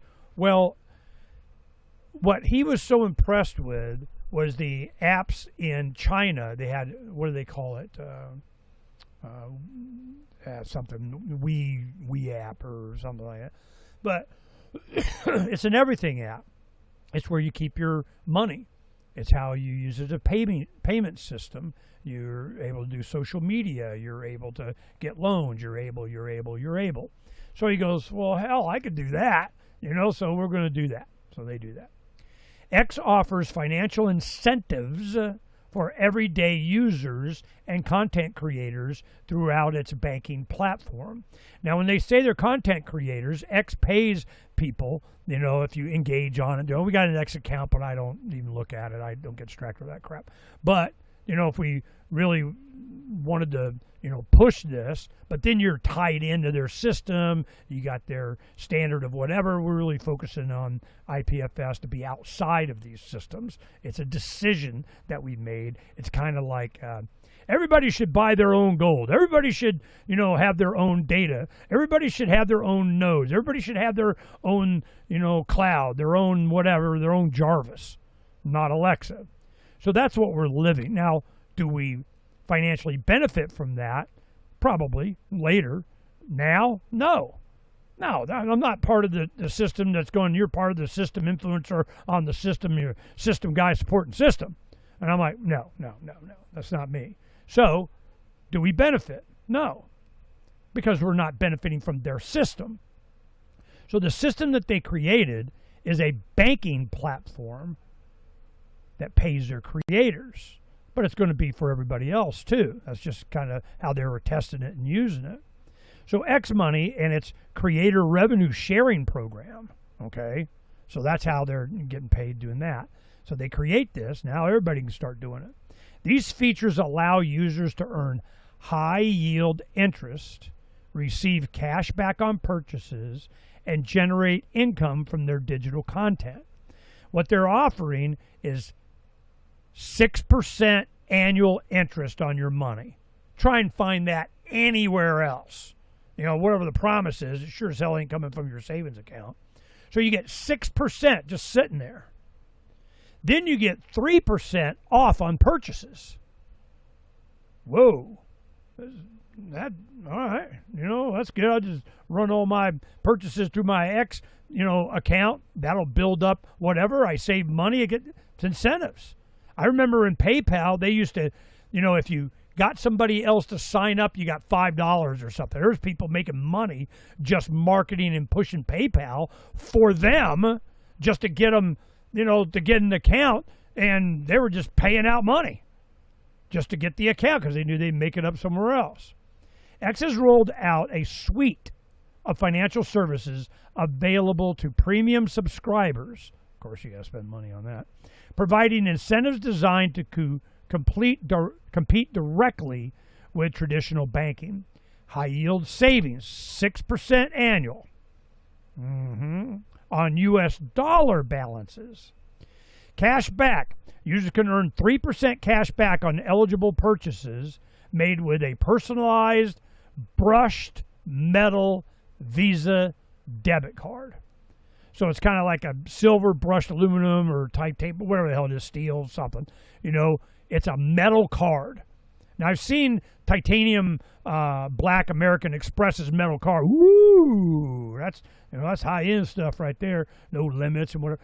But the deposits that they have in the traditional banking, as it's going to go to shit, is $250,000 limit. Well, they're $10 million. Though the X-Cash Sweep Program and Cross River Bank, whatever that means, deposits qualify for up to $10 million in aggregate FDIC insurance coverage. $10 million versus $250,000. Whose money is going to be switching over to that? People that got a bunch of money, I can tell you that. Seamless transfers features real-time, peer-to-peer transfers directly within encrypted chats and messages similar to Venmo or Zelle or crypto. They didn't put crypto up there. But peer-to-peer, boom. From me to you, done. It's done. Done. X incentivizes original content creators to build and monetize a highly engaged and verified audience on the platform. Ad revenue splits, payout calculation, eligibility, originality focus, yada, yada, yada. You're not just doing AI crap or whatever. And it just creates an ecosystem with tens, if not hundreds of millions of people on this thing already. Early access users have reported competitive benefits, including 3% cash back and 6% interest on cash savings. Why would you not go here?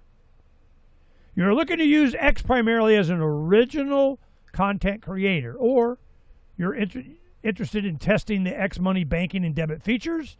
I can provide more specific eligibility, and this is AI telling me about whatever. So when you say, where are they going to go?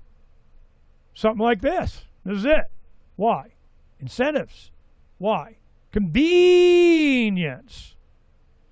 Here you have an entire communication, banking, incentivized system that has already been tried before. He's been talking about it. I think it was yesterday. Here we go. So, what do I think? I think this. That's what I think. Is it going to be gold-backed? Is it going to be tied to treasuries? It's going to be the U.S. dollar with encryption spending in the U.S. dollar. This is a big, giant, savior Trump by Elon Musk. This is going to be U.S. dollars. It's going to be U.S. treasuries. It's going to be U.S. whatever. Are they going to back some of the treasuries with assets, gold? Nah, they're going to go tokenization first. They're going to tokenize every tree in the forest and every, freaking gram of dirt in the land or something. I mean, this is what will they do? So what you're saying is you think that they're going to do one more Hail Mary and try to just pawn all the debt off to between stable coins or a new dollar, whatever they want to call it, but not backed by anything. I don't know, can they? Even in the face, well, I know what you're about to say. If they can, they will. But even in the face of BRICS and this in-your-face shift in the global world. Again, if they're not going to accept dollars to send us stuff for Walmart, the average consumer normie suddenly starts to wake up. Why is there nothing in the store? Because China won't sell anything to us. Why? Because they only take gold. Okay, well then just give them gold, Mr. President. Well, we don't have it, or wherever. Then it becomes real to the average American. So the question is, will the government still have another 5-10 year experiment, if it would even last that long, of a non-gold-backed currency before they are forced to capitulate to play the rules that everyone else is? Or do you think, since Trump claims he's so smart, and Scott Besson, and the fact that Trump seems to like gold, he's got gold in his mansions everywhere, he wants gold at the White House. If anyone should love gold, you think it would be him. So, or do you think maybe that would be his what could be left of his legacy besides, aliens? Maybe that's the only thing he could do, is to set the new monetary standard based in gold, because technically he knows that's the right thing to do. It's just whether he will or won't for other reasons. So you still think they have one more flash in the pan, a whole other experiment that they'll try before they do what's right, or somewhat backed? They are counting on the one thing that has proved over and over and over with American people. They will do whatever is the most convenient, least amount of pain, most amount of pleasure. It's easy. It's on my phone. I'll do that. And Elon said, that's what they'll do. Now, when you start doing commerce with other countries, there's going to be arbitrage. There's going to be, all right, well, this U.S. dollar with my X account is going to buy what? Well, there's always going to be an exchange. China's going to go, yeah, and that, piece of crap drill bit set that you got for whatever at, $100 with a bunch of whatever is now dollars. It's $300. Why? Because, your currency doesn't exchange well with our gold back, and it keeps getting worse. So, because you're inflation, because you're making it up as you go, and you're selling 50-year bonds, and you're kind of promising, well, that gold will pinky swear that you get in 50 years. I mean, it's so obvious what's going to happen, but they're counting on what they've been able to get away with in the past. So what do I predict is going to happen?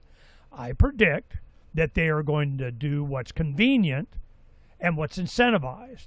And one of the things that will be incentivized is that if you hold BRIC, the unit, or go back, whatever, are you declaring that? Is it on your taxes? Is there a record of you having it? Is it on your phone? Is the Palantir gotten you're doing it wrong and here's your bill? It's going to be force.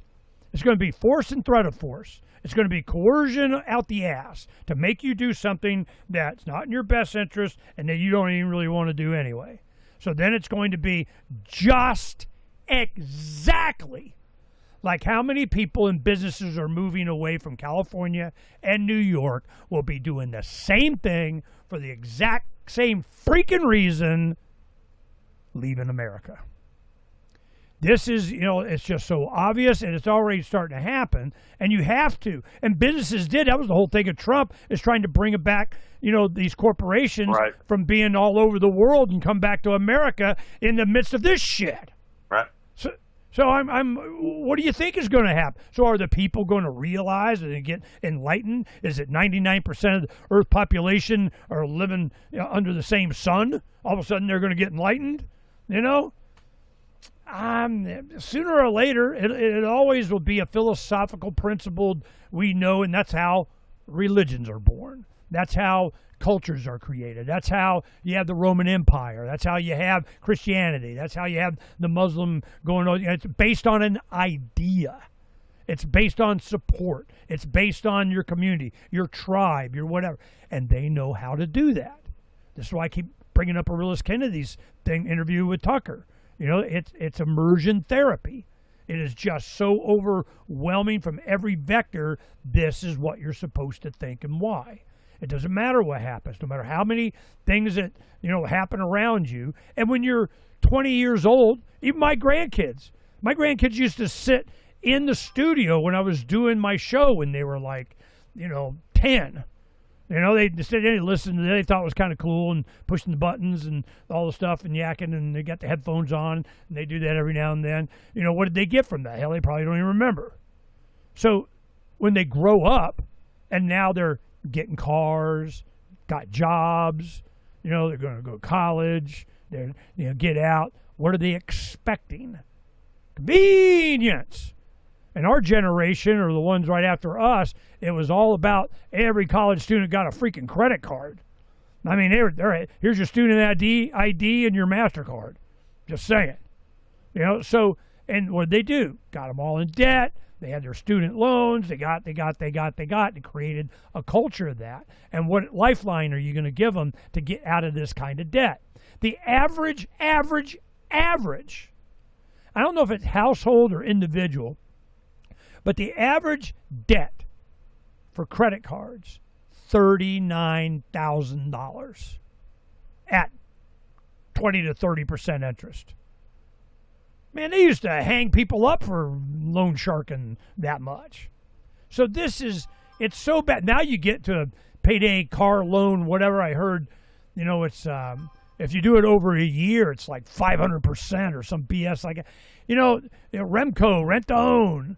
You know, I mean, people are just so being conned into this, you know, got to have now debt thing that will they just flip the switch up? We need to do gold. Probably not. But when there's an option of getting 6%, it's in dollars, 3%, that's powerful incentives. I'm like, okay, all right. I'll go be a premier content creator guy. I got all the files and the stuff set up. I just don't push the button. Push the button, I'll give you my card. Boom. Let's do it. Is that what's going to happen? And what happens when it's that or a gold-backed unit or BRICS thing from China? Which one do you pick? You do both. An arbitrage between the two. There's going to be so many creative things. But it's not going to be U.S. Treasuries. It's not going to be the petrodollar. It's not in its pure form now. They have to promise something. What? Convenience? 50 years. Yeah. So we are so on the edge. But they'll yank crap out of their butt. There's some new whatever the hell they're trying to do now, once more into the breach, once more into conning people into whatever. But there's so much debt, and it's strung around on so many levels. Every municipality, every government, every bond, every, you know, company, corporate, and then they get into this private, you know, debt thing that they're doing. You know, equities on stocks are being traded. It is so ripe for a major financial. There's going to be the biggest short movie that's going to come out, you know, within the next however many years. Explain what happened now, even though people, if they wanted to know, they do it, but they got to put Brad Pitt up there or something. You know, explain it to you. Margot Robbie's going to go, all right, well, I'm naked in the tub, and let me tell you how this really works. So you dumb shit will understand, you morons. So it's so obvious what's coming, but what do we do? You prep for it. You know the election's coming. You know the decisions are going to be made. You know the crash is going to happen. You know the competition is going to go. You know there's a mushroom cloud waiting somewhere. You know that China is going to expand in the Pacific. You know. Then what? Well, you got to take care of you and your family. That's what. And if you're not doing that, then you're just roadkill on the road to serfdom. So that's why I, you know, enjoy having these long conversations with Phranq. That we get to talk about this stuff and kind of analyze the news over a period of time and so on. But you can see, 10 years from now, you listen to this show and they'll go, God, Ernie, how did you know? How did you not know? It's so freaking obvious what's going on. But what is it? It's a principle thing. That's what Grandma and Grandpa used to say. It's like your grandparents. Heal, fix, or feed. I mean, what do you need in life? What's important to you and your family, and that your family's healthy. Right? My regular prayer. I mean, when I'm outside, it's night. Milky Way was freaking boom last night. There you are, guys. I see you. And what is my biggest? I'm asking for anything, or I'm just expressing gratitude. I am so grateful for what I got. I don't need anything. Just don't take anything away. I don't want anybody sick. I don't want anybody killed. I don't want anybody. Just let us keep on keeping on what we're doing. It'll build and just keep me healthy, and I don't break a leg getting on my tractor or something or whatever. When we get done with the show, Don and I got to go out and do a bunch of stuff today. And it's freaking hot, man. Damn. But, by the evening, and we got air conditioning, but so we'll be fine. But I'm just, I'm grateful for the opportunities that we have now to do something. Well, what happens when you don't have the option? What happens when you're scrambling for food? What happens if you didn't, provide for storage of being able to think when you're not hungry when it really goes? What then? Then you can't have energy anymore. Well, we can have it. We build thermonuclear reactors, We'll do fusion. We'll whatever for them to control us. When will the 99% of 8 billion people all of a sudden get enlightened under the same sun? When will that happen? Well, it happened yesterday. Will it manifest itself in enlightenment of what's really going on? Probably not. But something will happen. It always does. At some point, Neo stands up and goes, no. Boom, done. Or Charlton Heston. Phoenix. Or Charlton Heston. No. Hey, a little geek reference. Hey, quick change of pace as we just kind of wind this down. Which one was that? Was that Omega Man or something? No! Oh, man, you lost so much cred. No. Audience, wait. Give me a second here. He goes, no. Oh, Planet of the Apes. Okay. All right. You redeemed. I regained. Yes, you're redeemed. So this is kind of just a whole different topic, but I thought you might find interesting. It deals with medicine. Obviously, we all know the medical system's broken, and we could go all day about them, all those problems. But medicine. We're at 3 hours, so we got to wrap it up here pretty quick. I know. Medicine is, of course, known as a science and an art. I always like to remind my students about that. There's even one great textbook. It's from an old-timer. That's The Science and Art of Medicine, and it's a classic, and I actually still own that book. But medicine has turned more and more into simply a science. In fact, in order to get into medical school, back in the old days, you were judged on how you could interact with people, your communication skills, the arts, along with science and math.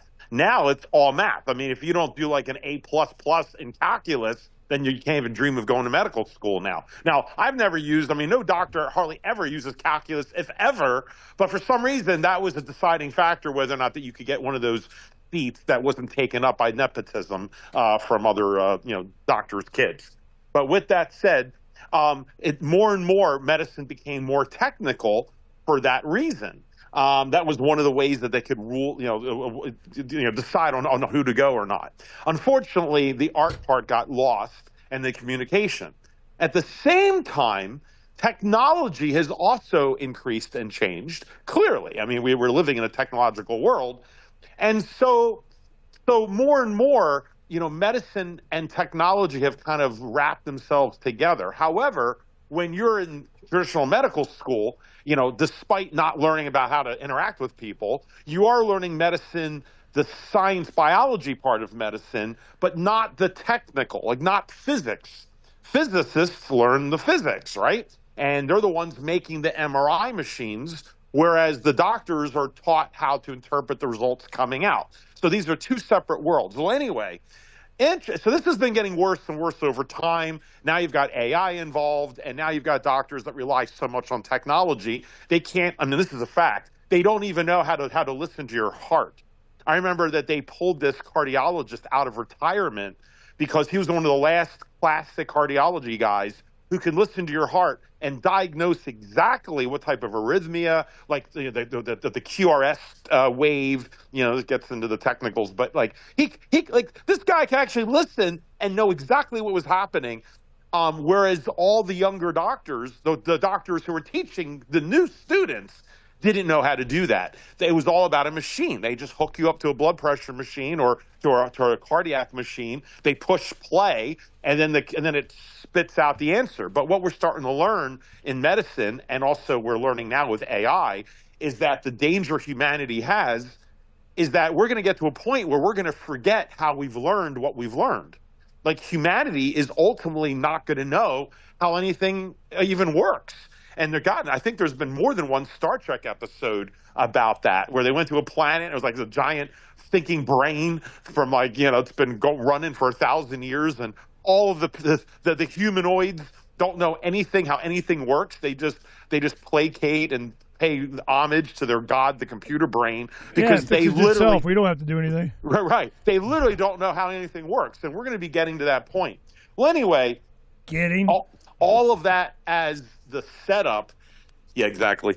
With that, the setup, I just learned the other day. Actually, this was talked about at the gubernatorial debate that I opened the show with. Doesn't matter. I don't want to get into politics. But they mentioned that a new medical school is opening up here in Arizona. So I think it was Biggs talking about how, it's that we need more doctors. There's a primary care physician shortage going on in our state, just like a lot of just like the tradesmen are leaving, many doctors are leaving for a whole bunch of reasons. Well, anyway, I was like, a new medical school, that got my interest. So there's not too many. Usually each state only has one medical school. Pennsylvania is actually the highest. They're strange. They have like 3 or 4 medical schools in one state, which is highly unusual. But that's Pennsylvania. Well, anyway, they have new medical schools opening up this month. It's at ASU. And this, Ernie, you're going to find interesting. Well, U of A has a medical school, right? Yeah. But this one, I believe here is I believe this is the ASU one, but it's just opening up this month, and the inaugural class is going in. What's unique, though, is this isn't just any medical school. This is a brand new, complete direction in medicine. It's, I think, the first in the country, maybe the second.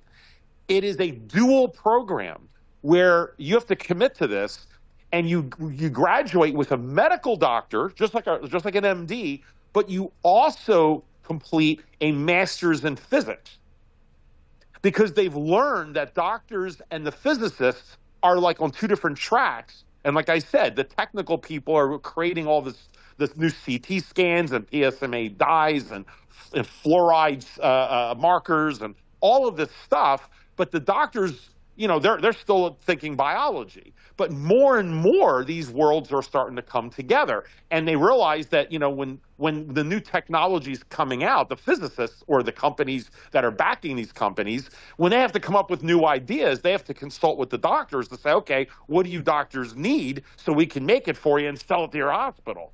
But a lot of times the doctors don't know exactly what's capable to advance what they really know is even out there. Just like a lot of us don't know what kind of apps are out there that can make our jobs easier. You have to do research to figure it out. And on the same thing with the doctors, to understand the technology more so they can harness it more. For instance, I have a very fancy ultrasound color Doppler unit at my office. I do, for those of you who know, I focus on prostate cancer, not to be a commercial, but I'm the only naturopath, or one of the only doctors actually in the country, let alone naturopath, who does these Doppler imaging so I can visualize prostates and look for potential, indirect evidence for cancer or other disease without undergoing a biopsy. That's why people come in to see me. Anyway, so I had to learn this on my own, because it wasn't like this was typically taught in a conventional school. It was a long process to figure it out. But still, my ultrasound unit is sort of like your computer, and most of you, right? You have a computer that's got all these buttons on it. You go on a word processor. Most of us just type. Just show me where the spell check button is. It does it for you and whatever. But, just the word processor alone has how many options that we never even know about or use. Most of them we probably don't need, but like a computer, the more you learn how the computer works, the more utility you get from it. It's just you don't often have the time to figure all that out. Same thing with my ultrasound. It's got so many buttons. I don't know how over half of them work. I know what I need to get my job done, but I can't exploit this machine that I spent a lot of money back in the day buying. So this program brings these together to harness the power of technology to teach doctors how to think in those terms and start to meld and bridge these worlds together. So this is a fascinating program, to be honest. I'm probably back in the day before I discovered naturopathy, I was a definite tech nerd. I probably would have chosen that program, to be honest, in back in the day. However, as cool as it is, and it's going to advance medicine in a much, I mean, just as a doctor, I understand, and kind of a tech geek as well, I see how this program is truly forward thinking. However, it's also going to make sure people like me keep my job as far as naturopaths, because it's going to take what I started off this little monologue on, where it's a science and an art. This is now taking the science part that I thought couldn't get any worse, where doctors don't even know how to talk to patients anymore. Heck, a lot of times they prefer not to talk to patients. That's why they become surgeons, so they don't have to talk with you. It's bare enough 5-10 minutes to tell you what surgery they're going to do, and then they knock you out, and then they're doing their technician job. But now it's going to be supersized with learning how to utilize AI in your diagnosis, how to use all these tech tools. But what will that do to the doctor and his interaction with the patient? And that doesn't even get into, Obamacare and trying to streamline and quicken visits. And that's a whole other reason that the government probably will subsidize these new medical schools so that, the doctors can do more with less. But putting that aside, it's going to just create a hole or a deficiency in the humanity part of being a doctor. So with every action, there's a counteraction, right? So as medicine becomes more technical, we're probably going to need more doctors who are the humanitarian doctors, the true physicians. And I'll just end this part and I'll throw it to you for your comment. I'm curious if you've heard anything about this, but I just had a patient yesterday I've seen for like 20 years, and I said, hey, he was asking me some questions about things that were not even prostate related. And he was commenting how he has 2 naturopaths on his team, me and this other doctor.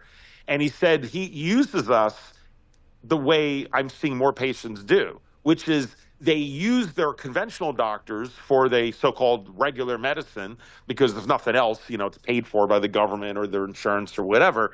But then they spend the cash to talk to a naturopath to essentially explain to them what the hell the conventional doctor just did to them. Like what they're proposing, because they talk with you in 5-10 minutes. They barely look at you. And those of you who've seen a doctor know what I'm talking about. They're looking at their screen, or you got a PA, and there's no one to explain anything. There's no one to hold your hand through it and give you your options. No, Phranq will explain it to you for hours. Don't worry about it. Well, I'm good at what I do. But it's interesting how patients are seeing this on their own, this division, and you're having, it's like the right and the left brain of medicine is just completely getting torn apart, split apart into 2 different worlds. So you're not going to have one doctor who can do both in the future, and this new program is kind of a direction for it. Anyway, just thought you'd find it interesting. It's in our backyard, and it is cool. I mean, I have to be honest. Bridging biology and technology, I can see the need, but I never even saw that coming as a full program, and here we are. Well, it's because people are abandoning the traditional system as it is now.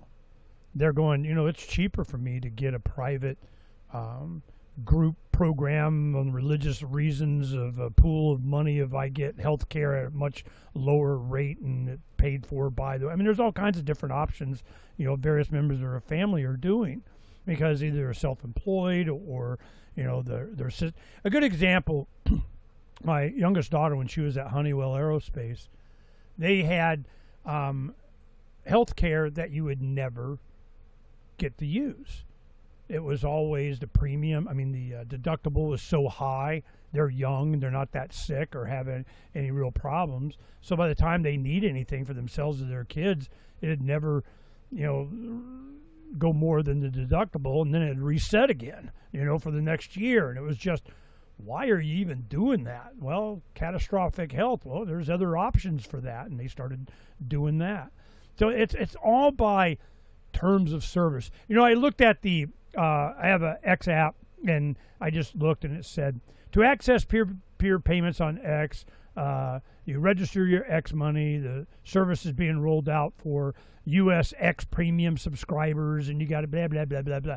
You go in, and you got to pay $115 a year just to be on it. Then I'm sitting here scanning the terms of service. Terms of service will change at any time for any reason we want, and we can cancel when you want. And if you're doing it wrong and wanting central plan of maybe not you, for any reason we want, and then you don't get to sue us. There's no class action, for so many years until after the incident. Yada yada. Never freaking mind gold. Silver. Any one of these things, and with medicine, it's the same thing. They have whatever incentives are for them, and like Trump comes out and says, we're going to spray a little bit of we're going to take gold leaf and wrap it around U.S. Treasury, pinky swear. Well, it's the same thing in medicine. We're gonna add a little bit of holistic. We're gonna a little bit of preventative. We're gonna do a little. Maybe we'll cover a little. I remember when insurance to cover even chiropractic care, was like, you have freaking nuts. You have voodoo people. You're not, and then it becomes a thing. People just be paying. Finally became a thing that you could get coverage for because of the demand of the market. So it's. I don't see any collectivized law created, incentivized, you can or you can't kind of anything. Freedom is the answer. What's the question? And when they make that illegal, which is what I see coming from the U.S. government, I guarantee, because they can, I guarantee competing monetary systems getting, like, instead of your X credit card that pays you whatever this week is going to change. They get you all sucked in, and then it changes. Same thing with PayPal. I remember PayPal and eBay. Taxes, what's taxes? What's reporting? And then all of a sudden, hey, it's a line on your IRS form. Of course they're going to do the same thing. But when it comes down to 10th ounce silver rounds, silver bits and so on, and people just start abandoning the whole thing because it screwed them so many times, that's illegal. You're doing it wrong. Where's our cut? So there has to be a much broader understanding of what the problems are of collectivism. Now, the argument has always been to protect your health against fraud. And you have, this woman, she was practicing as an RN, and getting paid and doing, and, and I guess, for a decade, nobody complained until, you're not up to date on your certificate, you're doing it wrong, and you're in jail. So it didn't used to be that way. If you wanted to be a lawyer or a doctor, you put a shingle up on Main Street in the, wild, wild west town of whatever the hell. All right. And if you did it and you did it well, I like Doc Brown. Was he a doctor trained? No, didn't claim to be. He just, I got a keychain from my son. One of my sons, they made, the laser because they had access to a laser. And it said Dr. Dad. It was just like, a centimeter by 2 centimeters, just a little keychain, and it said Dr. Dad. And I go, okay, thanks, man. And then it didn't dawn on me until later why he did that. Because I was always doctoring him. I was always curing this, fixing that, doing gamma, what they do, Dr. Dad. So they kind of saw me as Dr. Dad. So I'm going, cool. But I didn't spend $6,000 every time you got a cough. I mean, taking you because I knew better. It's like trying to take, it's like my wife, she has her big, Ram 2500, her truck, and she wants to have a relationship, with a good diesel guy, and there's somebody online that one of my sons said, these guys are good guys, go there, and she goes there, and well, They see the woman that's loved with her truck coming. Well, you need to replace this and this and this, and that'll be $6,000 kind of thing. So I'm like, do I want to get involved? Do I want to, I'm like, it's really just, how the hell does this suspension strut or the shock have anything to do with this control rod? If they're not even connected, they got to explain. Never mind, I don't care. I don't want to get in the middle of it. Let her deal with it. But this is how they get you, because either it's geek talk that you don't understand, it's something that you don't know, or it's something that's regulated. It's a warranty thing. All of this central planning, and you're not allowed to fix your own tractor, says John Deere. So I see all of that stuff getting abandoned. We saw it in Missouri. There were some tech guys that started their own farm, and they started to realize that they were spending more on just the agreements and the tech on their tractors, and saying, oh, this is where the problem is. You can't afford to do this unless you're rich already. And you got all of these certifications and USDA stuff to deal with, and what you can and can't and all that. Screw that.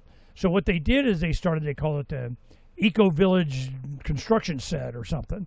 And they had, CNC plans, and they had 50 machines that, you get a CNC one, a welder this or whatever, and you started creating these others. And for a community to be able to be self-sustaining, they had these 50 machines. Like one made bricks, one was a tractor thing, one was a plow. And they did this and made it so simple that anybody could fix it themselves. That was their point.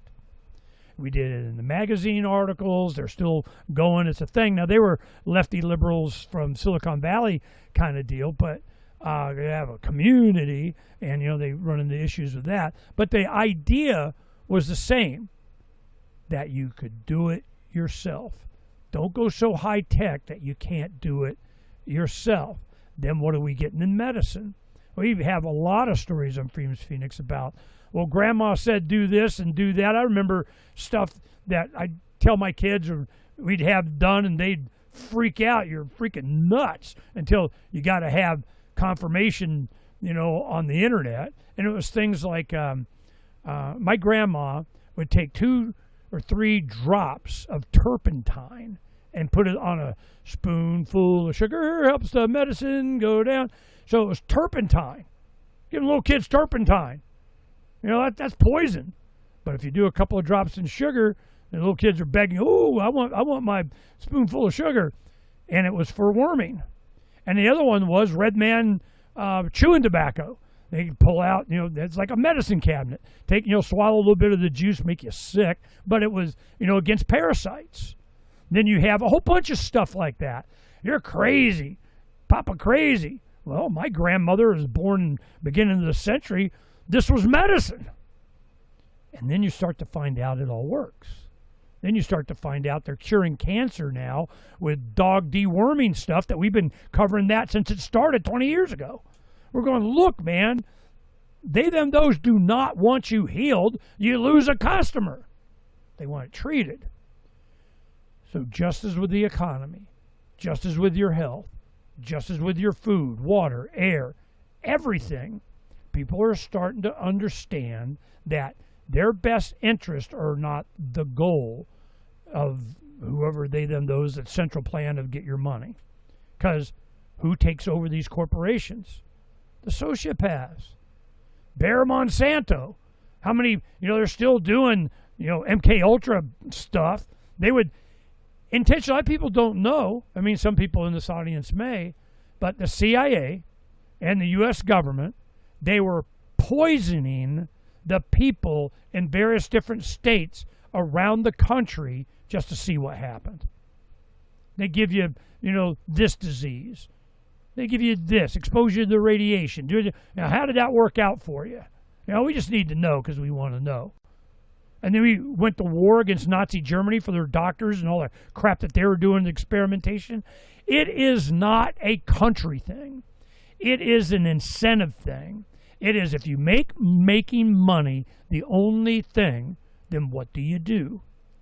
Whatever it is that you can to make more money. and you rise up in politics, you rise up in the economy, and all of a sudden you're a tech bro with, secret gay orgy, whatever the hell, while you're planning the demise of the universe for your benefit. I mean, it's so, and what has to happen? Enlightenment. You own yourself. It tells you why I do the things that I do in the order and the patience of what I'm doing. And I used to describe it as quantum reality. You think it, you act on it, you take one step towards it, and then all of a sudden it explodes into a thing. We start doing Occupy the Land, boom, everybody doing it all over the place. It was already starting anyway, but I'm just, you got to put your energy towards that which you wish to support. Will the people do that? Well, they've been taught in schools and television and movies and, grade school that your goal is to, something not that. So that's where we're at. So when you say, what do I think is going to happen? I think they're going to tap into least amount of pain, most amount of pleasure, convenience, or whatever for individuals around the planet, and they got AI that has the capability of creating a customized narrative for every individual, single human being on this planet. And they will get what they're going to get. And then sooner or later, there's going to be the Savior come. Maybe Jesus Christ, or it's going to be some AI Savior, pinky swear, we got it. It's going to be some long-haired, barefoot, robe-wearing somebody that's going to go pieces the way, and people are going to go, yeah, well, he said, or she said, or it said, or whatever. So and to distract you from all this stuff, they got to have the ace in the hole, which is what? Aliens! Send in the aliens, So when you start seeing that crap going, I'm going, man, they're scraping the barrel. Here it comes. Will we survive that? I don't know. All right. Well, that's about it. I got to get going. And thanks for chatting. Hopefully it was somewhat informative, or at least interesting for the audience to hear. We didn't really do we did some news in the beginning, so thanks for rattling those off.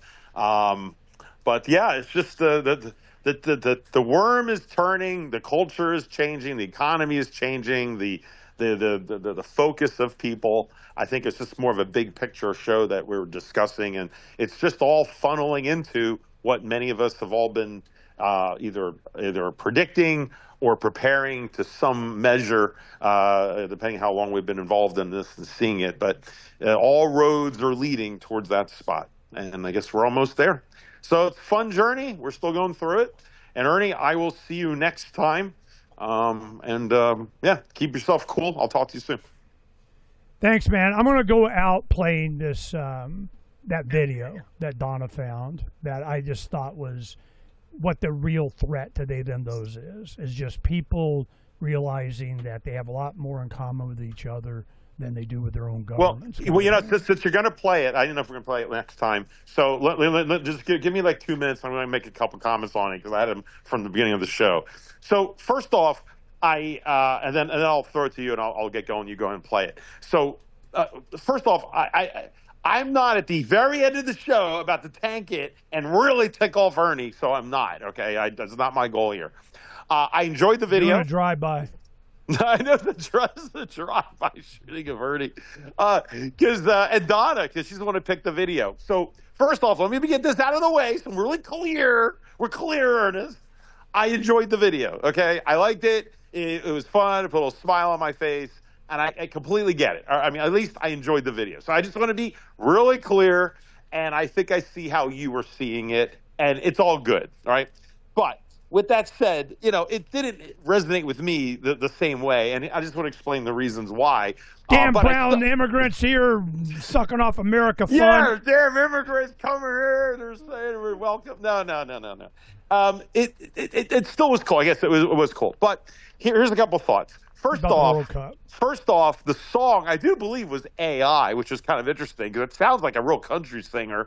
But my feeling is they took all these clips people enjoying the World Cup from around the world, which was fun to watch. I mean, all these young people all excited to be in America and exploring and seeing things that are unique. Oh yeah. They were showing a Taco Bell. They're called the Holy Grail, Holy Home of Taco Bell. This one guy which was funny. They were caught trying to sneak out of the country like 100 bottles of ranch dressing, because ranch dressing is kind of an American thing, I have to say. They were showing a bunch of yuppies in Times Square doing yoga in Times Square under the billboards.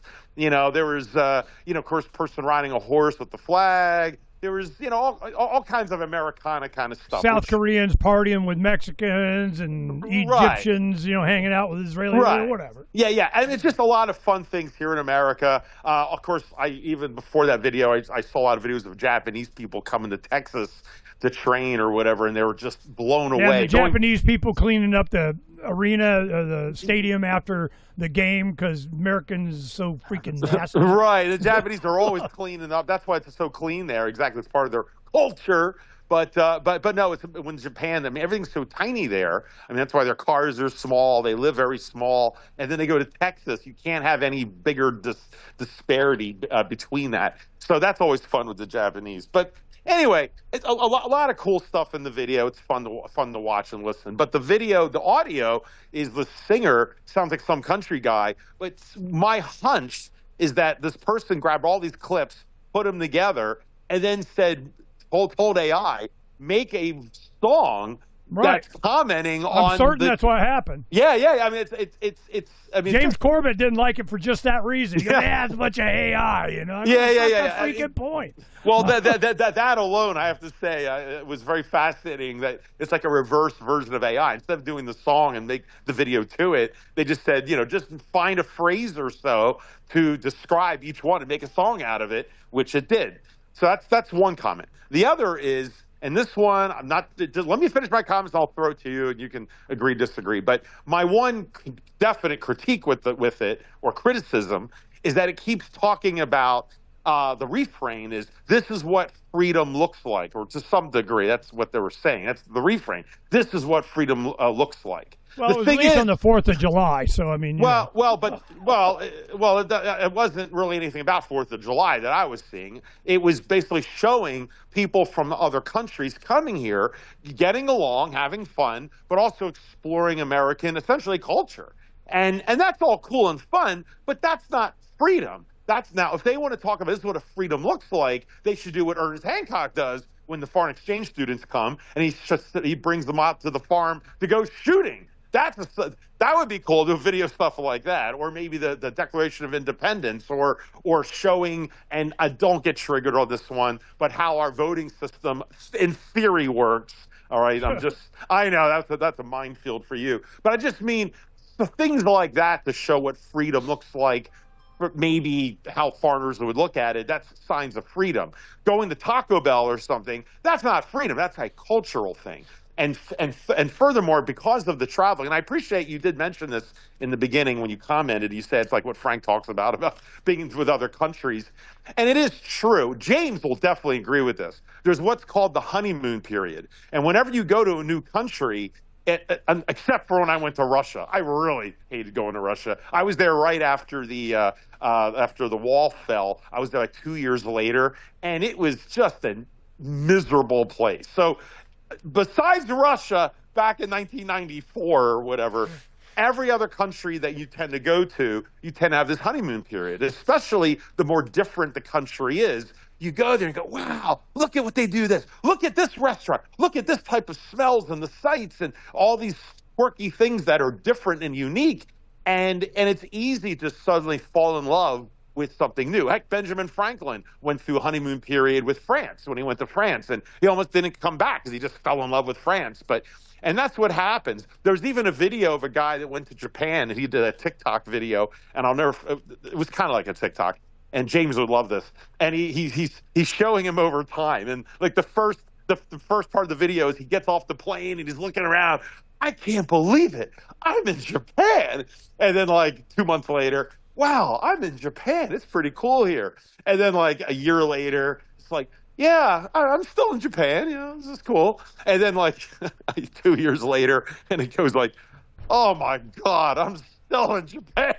You know, like it's kind of what happens. Like anything, it's kind of like if you meet somebody new, and you think they're the bee's knees, everything that they do is wonderful until after you maybe are together a while and they're leaving the pantyhose up in the shower or something, and then suddenly reality sets in, and it doesn't mean it's horrible. It's just you're not in the honeymoon period. So anytime people come, especially young people, when you go to another country, it's overwhelming and it's beautiful and it's exciting in ways you can't imagine. And to be doing it while you're also a mini celebrity coming from your country, representing them in the World Cup, and it's like the ultimate party, and you're enjoying America and all the things you've heard about. Yeah, so that's what it really looks like to me. It's still wonderful. I have to say, when I watched it, I was getting different vibes because, as the kids say today, because I was getting memories of me being in my 20s, going to Japan and going to Asia and different countries, and the excitement and the thrill. I could see it in their faces and what they were talking about.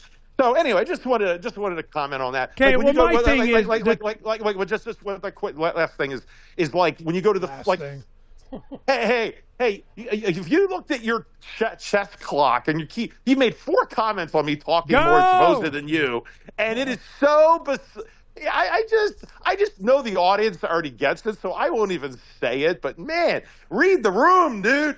But anyway, as far as like in that song, they said Taco Bell, and they're showing how great Taco Bell and McDonald's is, which it is. It's Americana.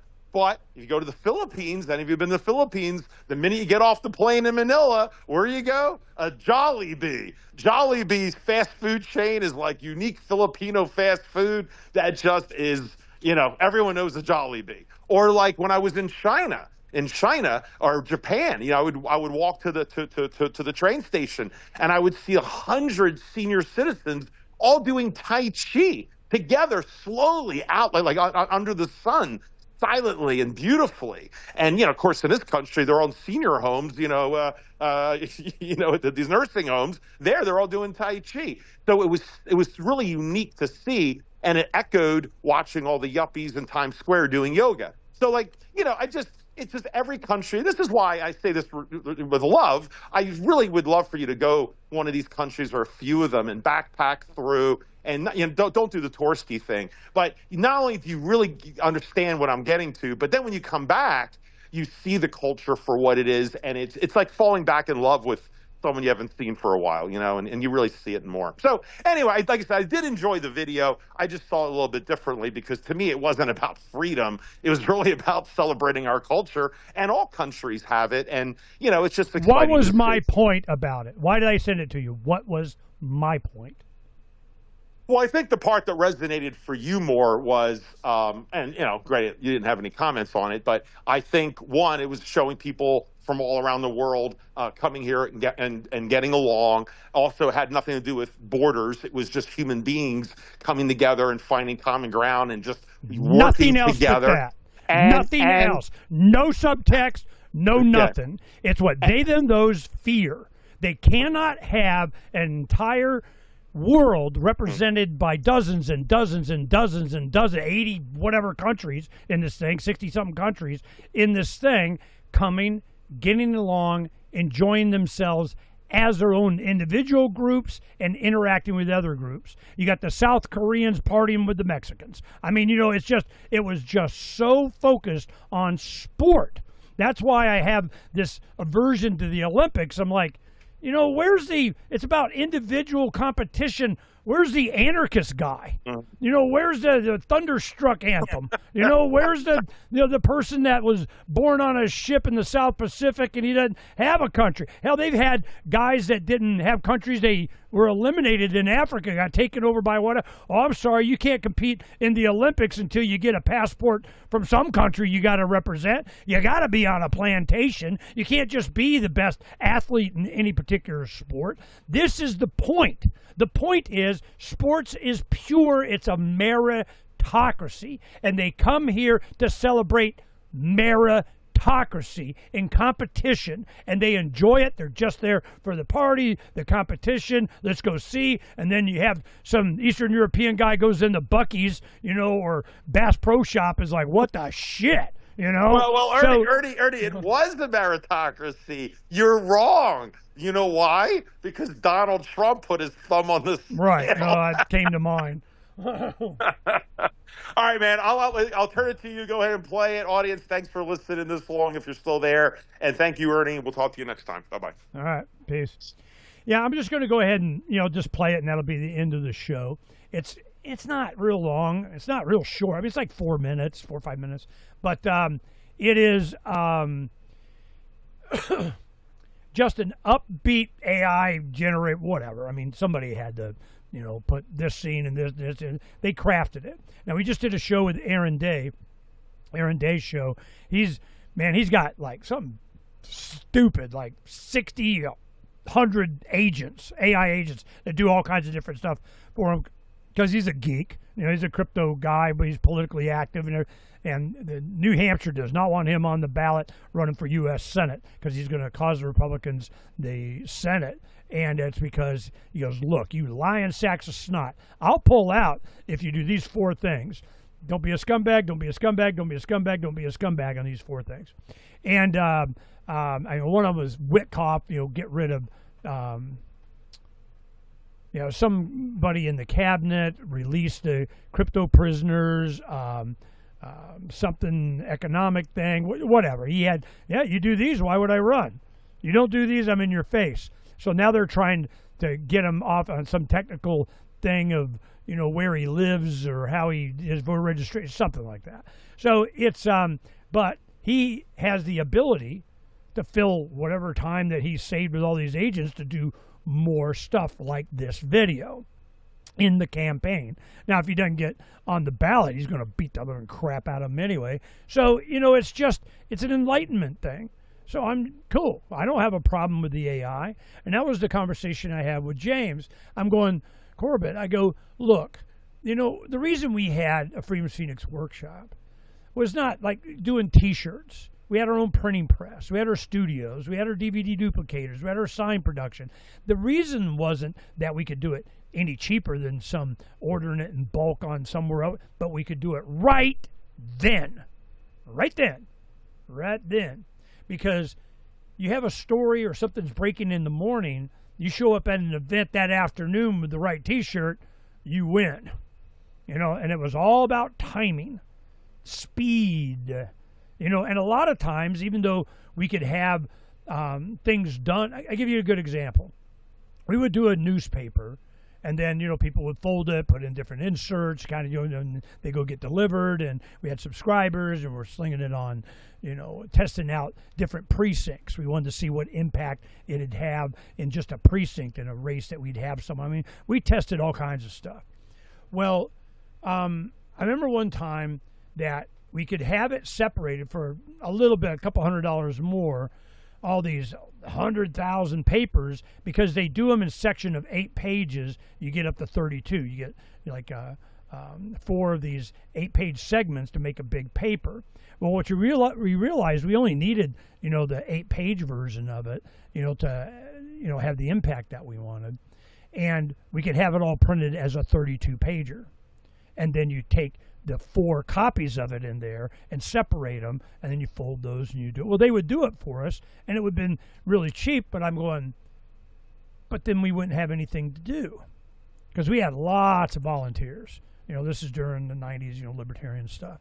And what we did is we go, okay, no, print it in, leave it in the 32 pages, we'll take care of it. You don't need to separate it out. So we had for days people sitting on the floor and the couches in our headquarters, and we're just hanging, partying and drinking pizza and whatever. And all they were doing was separating, the newspaper into 4 different sections and then taking care. We had an assembly line. Why did you do that, Ernie? So they had something to do, so that they could be involved, the camaraderie, the being there. There's so much power in the community of having a community doing something. That's why we're not doing a workshop here on the land until this November. It'd be like 2 years since we've been here. Why? Because one, we need to know what we wanted to do, and then we had to have, the stations and stuff that will man supply and everything for them to do it. Could I do it faster myself, or bring in or pay a crew or whatever? And probably. But that's not the point. People need a hands-on. They participated. They helped. This camaraderie, this community of the world, it was before the COVID that the world started feeling small. It was cheap to travel. You could go anywhere on the planet. You could pretty much, there wasn't, wars everywhere. And it was great. A lot of people were not, certainly during COVID, they could, what do I need to go to Europe for? America is beautiful. I mean, it's got a lot of places. I've gone back and forth many times on the Love Bus Liberty Tour and before that. And they just closed it. They're at the signing table this morning. My oldest daughter and her family, her 13-year-old daughter and 11-year-old son and her husband just closed on today a big home in Oklahoma. So then they're coming here next week. We're going to go back, help them move, then go visit some friends in Washington State, blah, blah, blah. Well, what happens? Oh, Donna's showing me the key. It's, they give them some big giant key. It's key time. Okay, so they, got their key, and now they're done. Oh, there's a bunch of keys. Damn. Well, that's a big house. So they're all happy about that. And I want my family to be able to do whatever the heck it is they want to do. And they're, all the families, they're doing pretty good. But, here in attainable housing, I just want the people, it's not all about just getting it done. Because we got the Love Bus, and it's pretty comfortable, and Donna and I enjoy being out here. And so even when it's freaking hot, it's 115 today or some crap. But you want people to have some skin in the game. You want them, they're going to come out when they get back here, getting their stuff, and we'll go help them move. But they get to play with the tractor. They get to do that. They get to understand what's going on. Because you get some ownership in it. When you come to America to try and enjoy the culture, but, it's more than that. It's the options, the opportunity, how, and we're living large. I'm glad they got to see it now because we're living on debt. When that comes due and that all, whatever unravels in this and go into precious metals as we were talking about, it's going to change. It's going to change dramatically. It better be universal high income or something, but you can't count on that. But so that's why I saw this movie. Donna insisted that I watch it. She goes, you got to watch it. We'll wait, until after, whatever. Anyway, I watched it, and I've probably seen it a dozen times. It's not that long. And you catch more in there. I mean, you have like 2 seconds if you see a pride flag over in Seattle. You got the Apache helicopters flying over one of the stadiums, America. You get at the end, it was 4th of July, so you see horseback, they're carrying, 250-year flags, American flag, and it kind of ends on that. And so it's just a great, on the 250th anniversary of America, the World Cup, and people got to come and see the celebration and be part of it from around the world. And there was a theme that was been going on the last couple of weeks of, we got to apologize to America because, damn, you guys got it going on. We had it so open, so friendly, so safe, probably where they got a billion cops around protecting something. And then you have a whole bunch of Americans with their own guns. I guarantee you look in a crowd, there's a bunch of guns out there. And you're probably better off. Bad guys don't give a crap what the law says. So this is something that it was just, instead of looking at it negatively, it was the weekend news and the wars and rumors of wars and all the economy and everything that's going on. And to have this as a representation of how America was perceived by people coming and visiting here for the first time with their friends, their team jersey. And the welcome that they got. So that's why. We're going to go ahead and play it, and I'll just let it go. Peace. Now, wait a minute. Let me get the sound. There we go. Okay.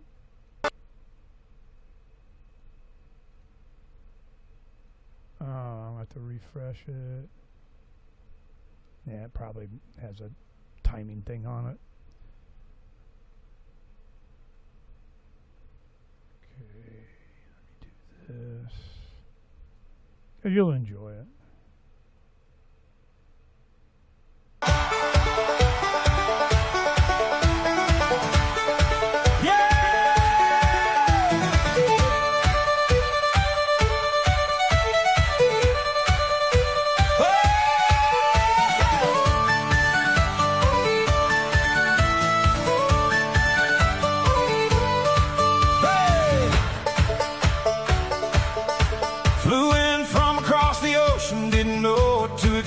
Saw the skyline out the window and I nearly broke my neck. Landed in Atlanta where the Georgia pines run green. Man, I said this is the most beautiful thing I've ever seen.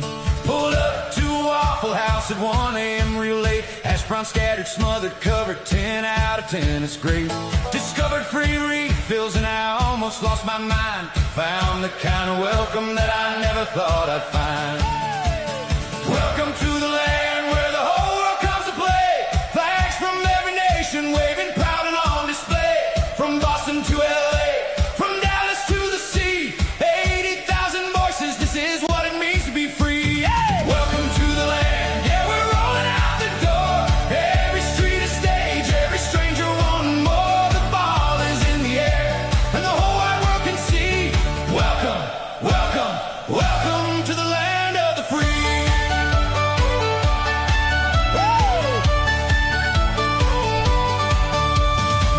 Marched into Boston with their bagpipes ringing clear. Kilts and tartan everywhere, the whole city stopped to hear. They sang Flower of Scotland at the Red Sox Fenway Park. Lit the whole of New England up and glowing in the dark. The Germans hit the highway, chased the road from south to north. Freddie said it's the Holy Land, he meant Taco Bell, of course. Buc-ee's left him speechless, Bass Pro Shops left him amazed. Even got invited to the White House, yeah, the whole world's going crazy. Norwegian fans in New York doing yoga in Times Square. Then they turned the escalator into a Viking's lair. Rowing up together like a long ship headed home. Little boy in and out, now he won't leave alone. Oh, welcome to the land where the whole world comes to play. Flags from every nation waving proud and on display. From Boston to LA, from Dallas to the sea. 80,000 voices, this is what it means to be free. Oh, welcome to the land, yeah, we're rolling out the door. Every street a stage, every stranger wanting more. The ball is in the air, and the whole wide world can see. Welcome, welcome, welcome to the land of the free. Japan fans cleaning stadiums the same way that they do. An NFL star grabbed a trash bag, joined the whole crew. Mexico and South Korea, best friends on the street, dancing to Gangnam Style with their arms around each beat. Kansas learned Algerian, the marching band played their song. 500 Lawrence locals showed the world where you belong. Swedish fans went searching for the recipe to ranch. Frenchman says the air conditioning deserves its own whole stanza. English fans stood jaw-dropped at the first sight of Buc-ee's. Scottish fans at Fenway, Boston said please don't leave. Buc-ee and the ranch dressing brisket by the pound. Best tournament the world has ever seen. And we're just getting wild. A bagpiper and a bucket drummer outside Faneuil Hall. Plaid kilt, wicker hat, playing music for us all. Different worlds, different words, different flags, different names. But when the whistle blows, we all come alive the same. From the Rockies to Rockefeller, from Seattle to the shore. America is telling the world, come on in. There's room for more. Hello! Welcome to the land where the whole world comes to play. Flags from every nation waving proud and on display.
Mexico.